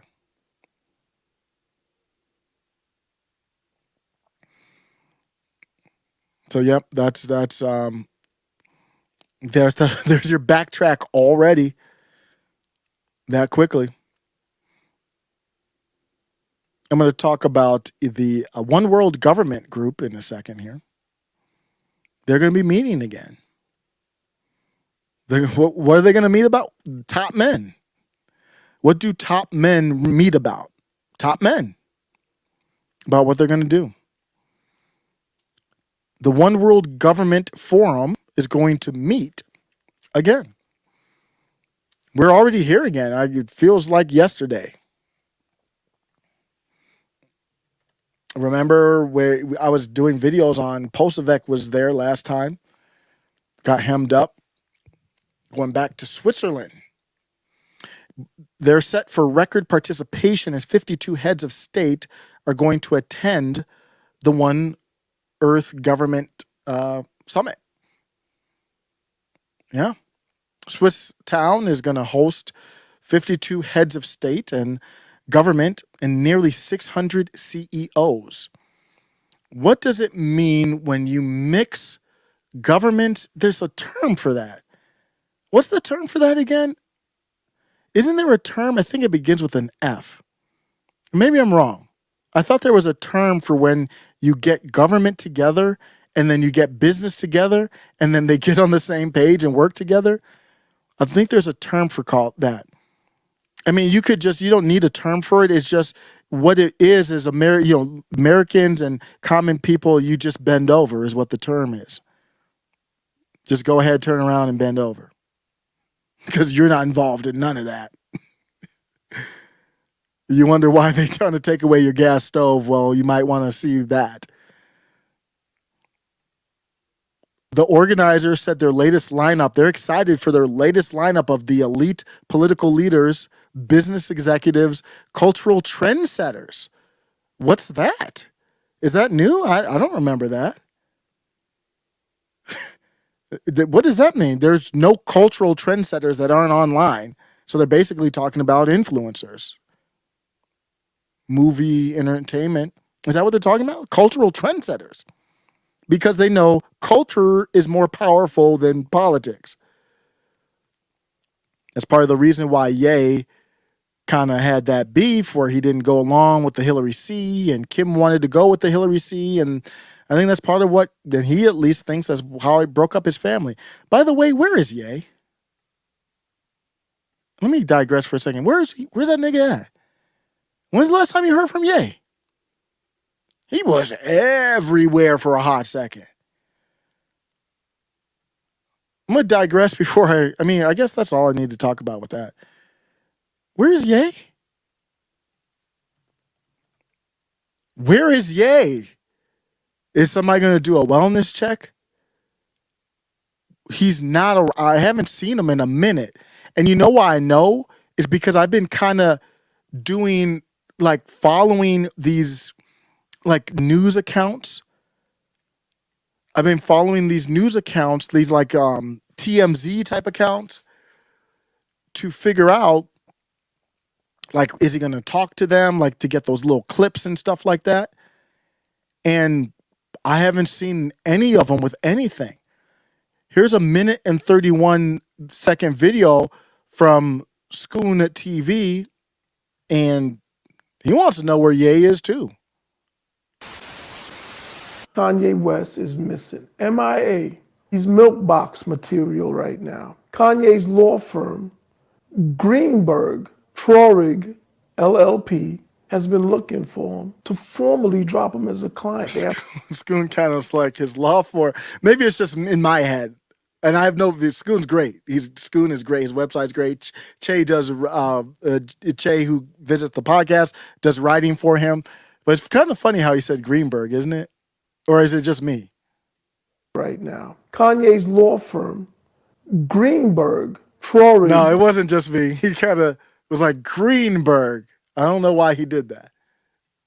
Now, Kanye's law firm, Greenberg, Trorig, LLP, has been looking for him to formally drop him as a client. They have to, give him a formal notice, but nobody seems to know where he is. They can't find him. He's reportedly missed Christmas with his kids. Although I think Kanye may be a little disturbed, but most definitely he's someone who likes a lot of attention at any cost. I hope he's okay. He started his campaign, I guess, exposing the industry, exposing the role that Jews have in the industry. And Kanye may well believe a lot of the stuff he says, but he is no hero. He is no role model. He has made all of this money because these very people and these very things that he's condemning contributed to his wealth. And he was okay with all of it. He did not just wake up in 2022 and notice that he was surrounded by deviants, Satanists, pedophiles. You can't tell me that. It's like, don't ask, don't tell. You got to look at where Kanye wanted to put himself. Fashion. Is there a more deviant world than fashion? I personally believe for Kanye to be anointed and appointed some kind of black leader at this late state is bizarre. So I don't fully agree with Scoon there at the end, because I do have concerns. He didn't speak out against with the Balenciaga stuff. I didn't like his take there. His take was basically, well, a lot of y'all are going to strip clubs, so why are you worried about Balenciaga? Like, nah, bro, that's not going to work for me. I know you got a lot of Balenciaga in your closet that you got to repurpose, but that's not going to work for me, bro. I have no beef with you, but I have beef about that more than probably anything else that he's done or said. I have beef with that. That his Balenciaga take was terrible. But it's a process. He got into fashion and all that, and he's kind of like doing his own thing and kind of getting out of the mob, you could say. You don't just leave the mob. You got to kind of like moonwalk your way out of the mob. You got to kind of be like, slowly get out of there. And here's an article about it. There's a picture of, are they selling Ye masks or something? What is this? Y'all want to buy this? Should I do that'd be dope actually. Should I do a middle MAGA stuck in the middle, some type of branding with I don't know what the hell that is, but on a cold day, if you made that insulated, I'd buy that in a minute. I'm wearing right now. I don't wear many other influencers stuff. I don't know what happened. I ordered something from Elijah Schaefer, who I think very highly of. I'm a huge Elijah Schaefer fan. Slightly offensive. I'll have to reorder. Maybe it didn't go through, but I ordered a sweater. I've got obviously I have a Yaira shirt I wear sometimes, and this is Brandon Tatum's. This is cold. I'm sorry. This hat right here. I know I'm digressing all over the place, but this hat right here is cold to me. It's the blackout. It's the blackout, the red, black. Props to Brandon Tatum. That's dope gear. But I might try to bite this thing right here, whatever that is. I don't know who makes it, but got a little. I could do some lives with a muffled voice on that, and I think that'd be cold though, wouldn't it? With a little, I don't know what I brand. Just do something real simple, maybe on the bottom left of it. But here's what I really wanted to talk about. Not that. Fans were concerned. I'm not the only one. Scoon's not the only one. Where's Ye at? So people are saying, this came out January 7th. Kanye West is not missing. However, Eagle eyed fans of Ye spotted the rapper at church after some time. So he got lined up, it looks like. After some time of missing rumors, the Donda rapper donned a green jacket, a baseball cap, and jeans while having a conversation at the chapel. That's where we had seen him with a lot of those interviews I was uploading was him after church. Him talking with the media after church. So I guess he's been spotted, but I haven't really. Let me go to that one site I've been going to that's been posting a lot of Ye stuff. Maybe I missed it. Maybe they didn't get a chance to catch up with him, but I'm just going to see if it's X17. I don't even know what they are. Oh, yeah. Oh, okay. We're going to have to digress. I didn't plan on covering this, but I see something from 3 hours ago on Ye. I have not seen this. Let's see if this is new or old. Got breaking Ye stuff. What's up, Kanye? How you doing, man? Oh, it's old. Okay, they just bringing up some old stuff. But let's watch a little hour. What the hell? Oh, is this all different videos? Oh, it's just a compilation. Okay. Seen some of those already. I'm good.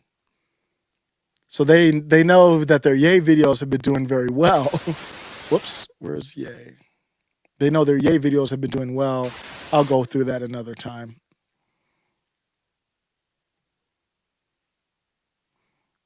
So yeah, I'll go through those and see if there's any new Ye interviews or whatever. Oh wow, a little old school. I remember Damien H, not woke. I like that. I like that branding. Where's that from, Damien H? That not woke branding. Is that? Do you have a YouTube channel? You gotta make gear. I don't know if I've seen gear that says that. That to me that looks dope.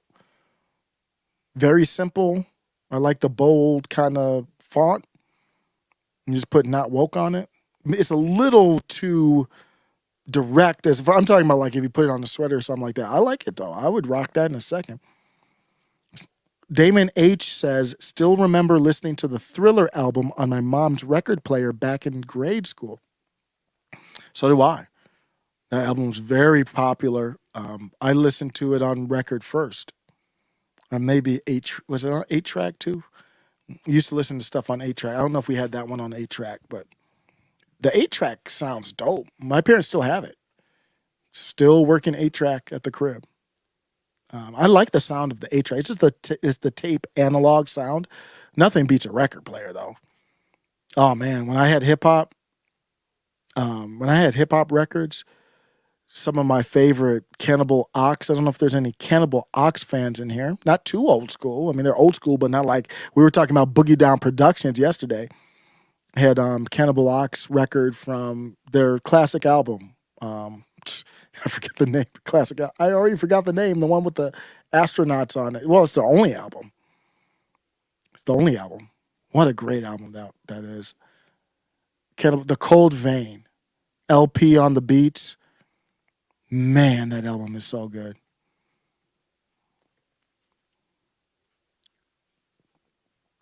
Cannibal Ox. I had that on record. I had a lot of albums on record, but Scream Phoenix off that one. Man, that was good. I had MF Doom, Doomsday on record. That's an album you really want on record. It has an analog production feel to it. Because I think it was. I think it was produced in analog, I believe. Am I mistaken? So this is just a little bit of it. Scream Phoenix. Love this song.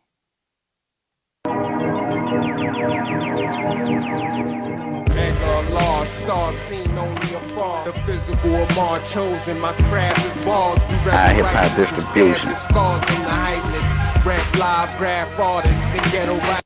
Man, that was good times back then, listening to albums like that. Scream Phoenix from LP. MF Doom. I know there's a lot of MF Doom fans on this channel. MF Doom was able to break the barrier in underground hip hop to spread out to more people, because when you bring up MF Doom, a lot of people know Doom. A lot of people know Doom. This album right here, Doomsday. Crazy. Yeah, Michael Jackson, just great stuff. Great stuff. Doomsday right here is classic. I remember the way I found out that album came out. There was a DJ that I used to be cool with back in Ann Arbor, Michigan, named Neek. It was DJ Neek. He brought this album back, and he was like, I didn't know who Doom was. And he was like, it's the dude from KMD. I'm like, what? The dude from KMD is still rapping? And it was, they were brothers, I believe. And his brother died. And after his brother died, he took on this persona with the mask. And it's just so cold. Just so cold hip hop right here, man. This is classic hip hop right here.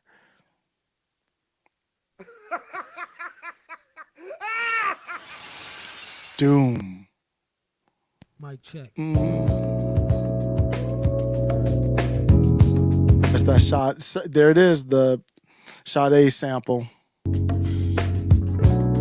Man, beat so smooth. This is an unofficial video. I don't think there's any real video for this. I'm not sure. I don't think there is. B-boy strap, fem stack cats get kidnapped. Then release a statement to the press, let the rest know who did that. Metal fist terrorists, claim responsibility. Rest in peace to Doom, man. He's a producer. He was a producer, writer, passed away. But I'm completely, which is fine. I'm completely off topic. Rest in peace to Doom. Man, so good. Tesla was in the news recently, and this type of stuff disgusts me. I am perfectly fine with challenging Tesla or Elon Musk, but this dude here is just, this dude Ken Klippenstein is just, he is so whack. Just whack. So there was this crash with a Tesla, and the person driving, I did not dig into it. A lot of times you dig into this and it's not what they say it was, but I'm not going to say anything about this one because I didn't dig into this one. I'm tired of digging into every single one and debunking every single one. But even if I'm just going to assume everything here is true.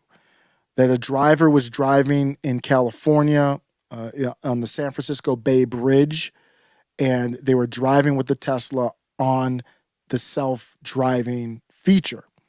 The self-driving feature can change lanes. The car can do basically a lot. Before I even go into the article, just to make sure everybody knows, Omar from Whole Mars blog, who is that dude, big supporter of his, he posts videos of what it can do, the full self-driving. So if you don't know what the full self-driving can do, let me find one from the daytime. He just posted a night one. Let me show you this and then get back to this article, and then I'll show you the accident that happened with the Tesla. So he's going from, I don't know how to pronounce that, Coit Tower to Marina Green on full self-driving, and it looks like no interventions. So he does it sped up so you can see it quickly, and here's the car.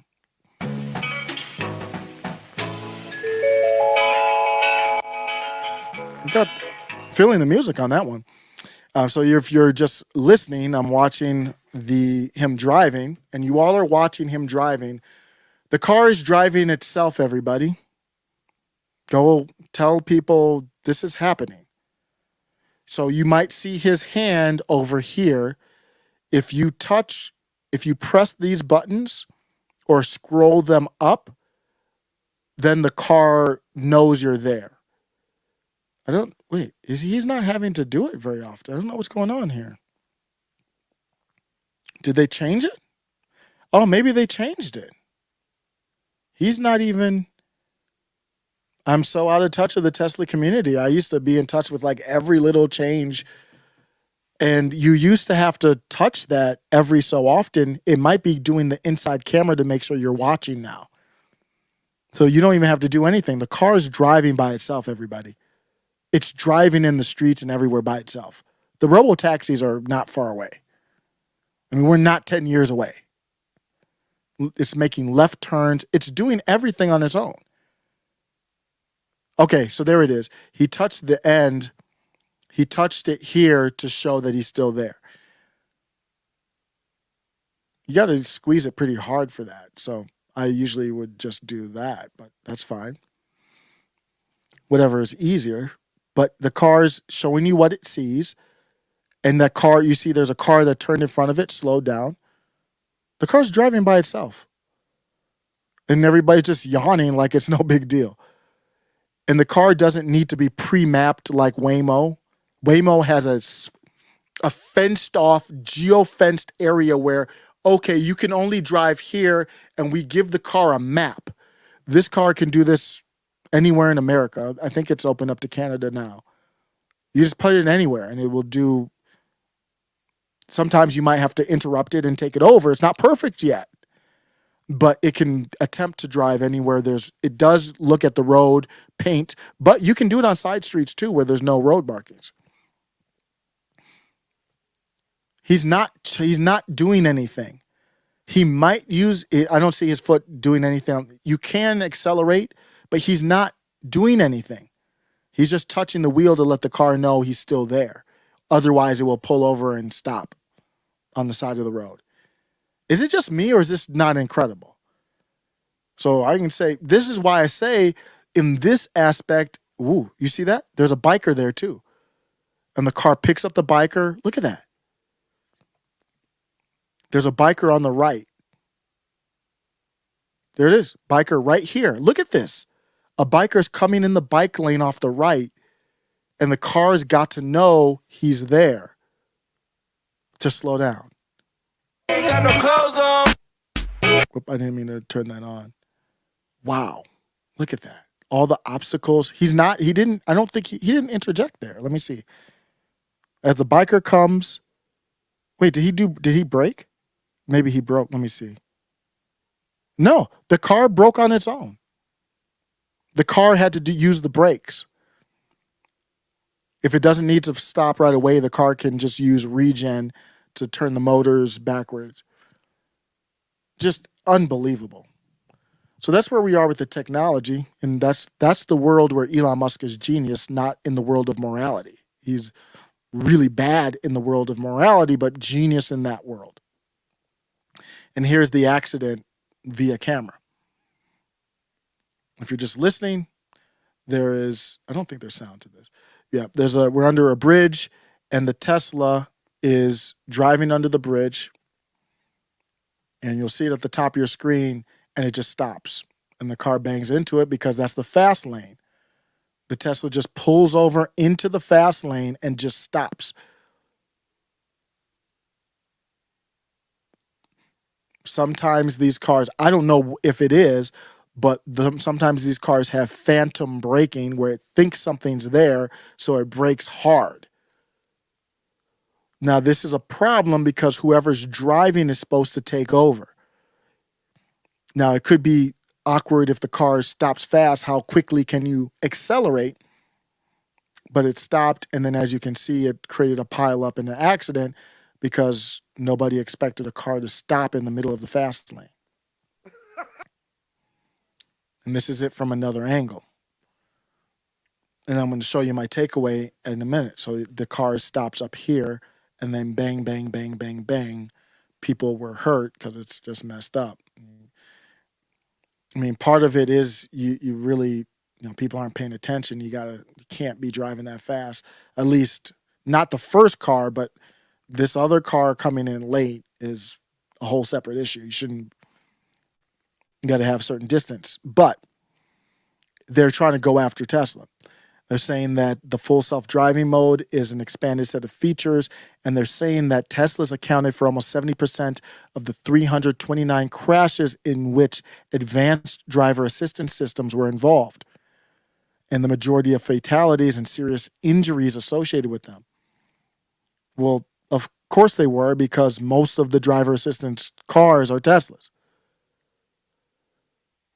People are on Teslas using these assistants, and then On top of that, if you look at the actual statistics, and you can poke holes in these statistics too, but you got to at least, this was not provided in the article. You look at going back from 2018 to now, the dark blue, if you're just listening, dark blue is Tesla vehicles using autopilot, Tesla vehicles not using autopilot. Omar from Homar's blog posted this to say, and then the gray mark is United States average.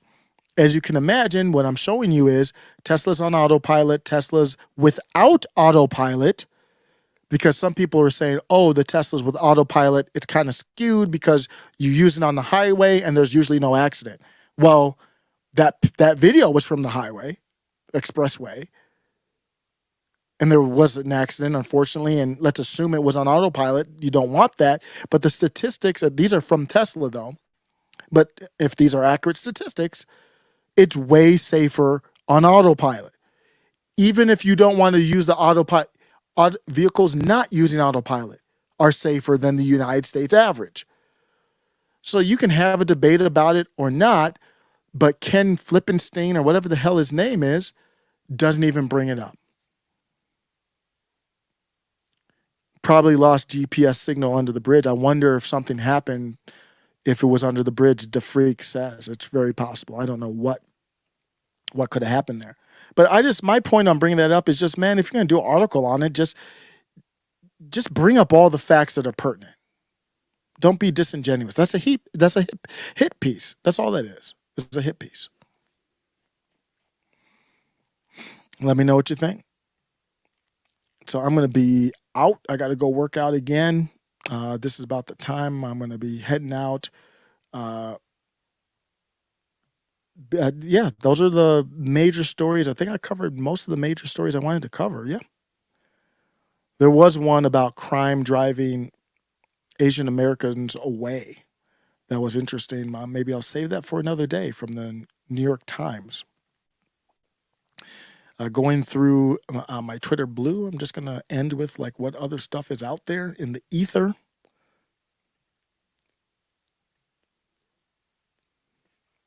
Twitter Blue exclusive U.S. intel materials related to Ukraine found. So that is the number one story for people I follow right now, is the Biden documents. Click here to give to the Diamond Memorial is now the number one article over the last 24 hours. Then the Biden, then the Tesla crash. I did not know that. I didn't feel, well, I follow a lot of Tesla people. So, oh no, it's not about that. These are leftists. Sam Cedar and these, they're trying to, they just hate Elon Musk. So they're going to all try to jump on and scare you about Tesla autopilot. They're probably not going to bring up statistics. You see that? Terrible. Biden administration weighs national ban on gas stoves. He backtracked from that. Biden tries to stay focused on Mexico City summit after a revelation that classified documents were found. From the Twitter files, that Scott Gottlieb secretly pressed Twitter to hide posts. That he replied to that. Are the pandemic boosters behind increase in cancer? This is a question among younger adults. I do not know. We're about to find out a lot of things about those things. House GOP to vote on bill abolishing IRS. We talked about that. White House colluded with Twitter to censor Robert Kennedy Jr. U.S. federal agency is considering a ban. These are the top stories of people I follow on Twitter, and I follow thousands of people on Twitter. So it's an interesting cross-section. The government released the safety monitoring analysis for the V. I'll have to go through that, make that maybe a Rumble only. Matt Gaetz introduces, I was going to cover this, but smaller story, but they did something to take the cameras away from the House, and he's trying to get them back in so people can watch it on C-SPAN. The dossier acquires confidential, I just covered that story.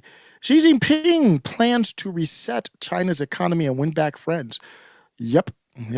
We see that coming. They are buying more gold, or I don't know how they're getting the gold, but they're backing their currency, I believe, with gold more. Can Ron DeSantis avoid meeting the press is a news story. Harmeet Dillon lands endorsements from major GOP donors in bid to unseat McDaniel. That's a big deal. As that battle for RNC chair heats up, I would prefer Harmeet over Ronna McDaniel, but I would prefer Mike Lindell over both of them.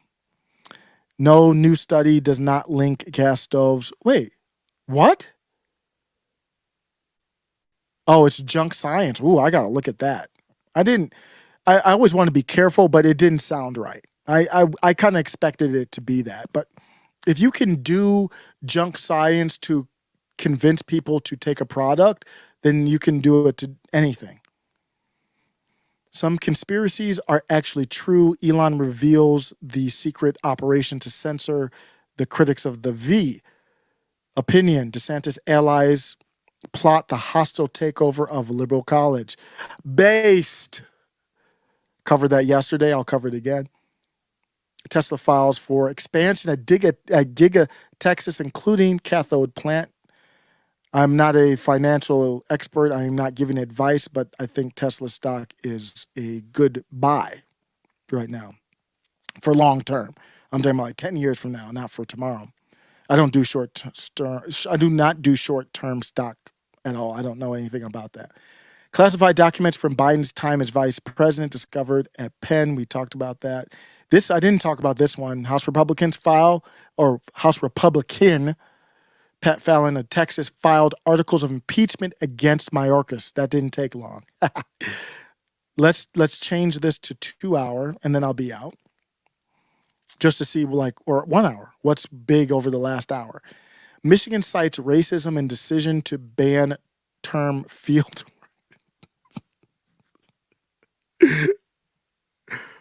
That's not the Babylon Bee.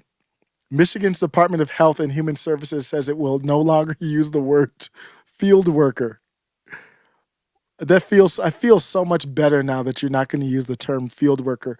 Who looked at the term field worker and got offended? Oh, the Freak, thanks a lot. Super chat, just saw that. Love the Evan flow of news and info. Nice broadcast. Thanks a lot. Thanks a lot. Appreciate you. I'm going to put this for a members only, actually, too. I want to do this more. I want to do this daily. Just go down the news. So if you don't have Twitter Blue, you can see what I'm looking at. Vance demands Biden amid administration turnover full cross-cutting report on security assistance provided to the sunflower country. Let's do that, JD Vance. Let's go. While you can't find childcare, 100,000 workers are missing. Wow. They're saying missing from the marketplace. Air Baltic will equip its fleet with Starlink. Big news for Starlink and Elon Musk. If you fly, I don't fly that much, but the internet on planes is not reliable. They'll say, oh, the internet's not working. Starlink will be much better. Master Momentum. I don't know that's probably some advertising. Viral video shows man with hose spraying person sitting on the sidewalk. You're going to see more tension if you allow these type of shanty towns, and I'm not against anybody who's down and out. I'm for a universal basic income, so we know that they're worth money, so you can get them off the street. They can't be on the street, y'all. They just can't be there. And I already know some of these people here, these are leftists who are probably going to be like, look at these evil people. Let me see. They don't have everybody who replied there. But I don't know. I'll have to read that article. Washington Post, everything you've been told about passwords is a lie. Those strings of symbols and numbers are probably bad passwords. Really? Wow, I didn't know that. I think two-factor authentication is good, though. Somebody hacked my Netflix, yo. I went into my Netflix, and it was in Arabic. I was like, whoa. Somebody hacked my Netflix. I had to call in and get that situated. Somebody hacked my Fitbit too. I'm gonna have to do something better with everything's got to be two-factor authentication. Exclusive U.S. intel materials related to the sunflower country. I already covered that. California faces budget deficit of 22. What? How do they have a budget deficit? I thought they had a surplus just a second ago. Oh my gosh. Via DC Drano, am I sharing this? Via DC Drano, because last year's surplus was just bailout money. Oh my goodness. From the Biden's 1.9 trillion pandemic bill, news scum is finally, he calls it news scum. He's populist, right? If you don't know, DC Drano. They're finally being forced to deal with the consequences of his business-killing lockdowns. Wow. California faces projected budget deficit of $22.5 billion for the coming fiscal year, just days into a second term. That's crazy. That will be covered. Trust me. You'll see a video about that by the end of today. I will assure you of that. That is breaking news. So California was all like, we had this surplus and we're doing well. All of a sudden, it's a deficit. They're one of the most heavily taxed states in the country. How do you have it turn around like that? Last year's $98 billion surplus. Wow. You cannot. Got to keep these people away from money. They cannot, no matter what happens going forward, these people, the corporate left and the populist left, you've got to keep them away from your pocketbook. They will make you broke, unsafe, and poor in the streets, beholden to a higher power, and I'm not talking about God. When you go from a surplus to a deficit in a year, and I got to make sure all this works out time-wise, it doesn't even make sense. How does that happen? That means like you will be slowly beholden to somebody else's interests. My goodness. What a shocking story. That story is as big as any story I covered in this whole life. My goodness. Continuing on. I got to do this every day where I just go down this Twitter. I love the Twitter blue headlines just to see what other people are following. Wow. I can't believe that. I thought they had a surplus. They were good. Now they need to be bailed out that quickly. Make sure I retweet that. That's huge news.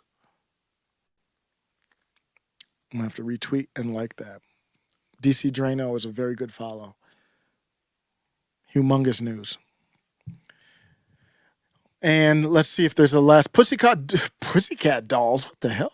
Pussycat Dolls singer. Pussycat Dolls singer. I don't know what's going on. It's the end of the live. Let me get out of here. Pussycat Dolls singer shares her unliving fetus experiences, warns you'll regret it for your whole life. Well, I appreciate her sharing something so intimate. Obviously she does not have to. Woman who went on Tinder date with Idaho, oh my God, with Idaho massacre suspect claims she faked puking to escape early. Frightening. Thank goodness she escaped. UK's youngest ever lottery winner reveals why she wishes she never won the money. Money is not some magic elixir, but those are good stories to cover. I hate doing this because if those stories don't blow up, I could forget to cover them. Weirdest new technologies. That's a good non-political live to do. I'm going to save that article. Let's see. Hunter Biden called his father and Chinese business partner office mates. Wow. Biden once defended taking home classified docs. Okay. Newt Gingrich, who was against the courageous rebels. Speaker battles showed openness to American public rather than McConnell Pelosi dictatorship. Yeah. Don't try to recover too much, though, Newt. You didn't like it. You didn't support it. Dems defend Biden classified documents. Of course they do. I don't know. Yeah, you gotta be. I don't think Republicans just want him to be held to the same standard, but that's not my take. I want him to be held to a standard that makes sense. So I'm going to be heading out. For real. Take care. Thank you. Appreciate you. Bye-bye.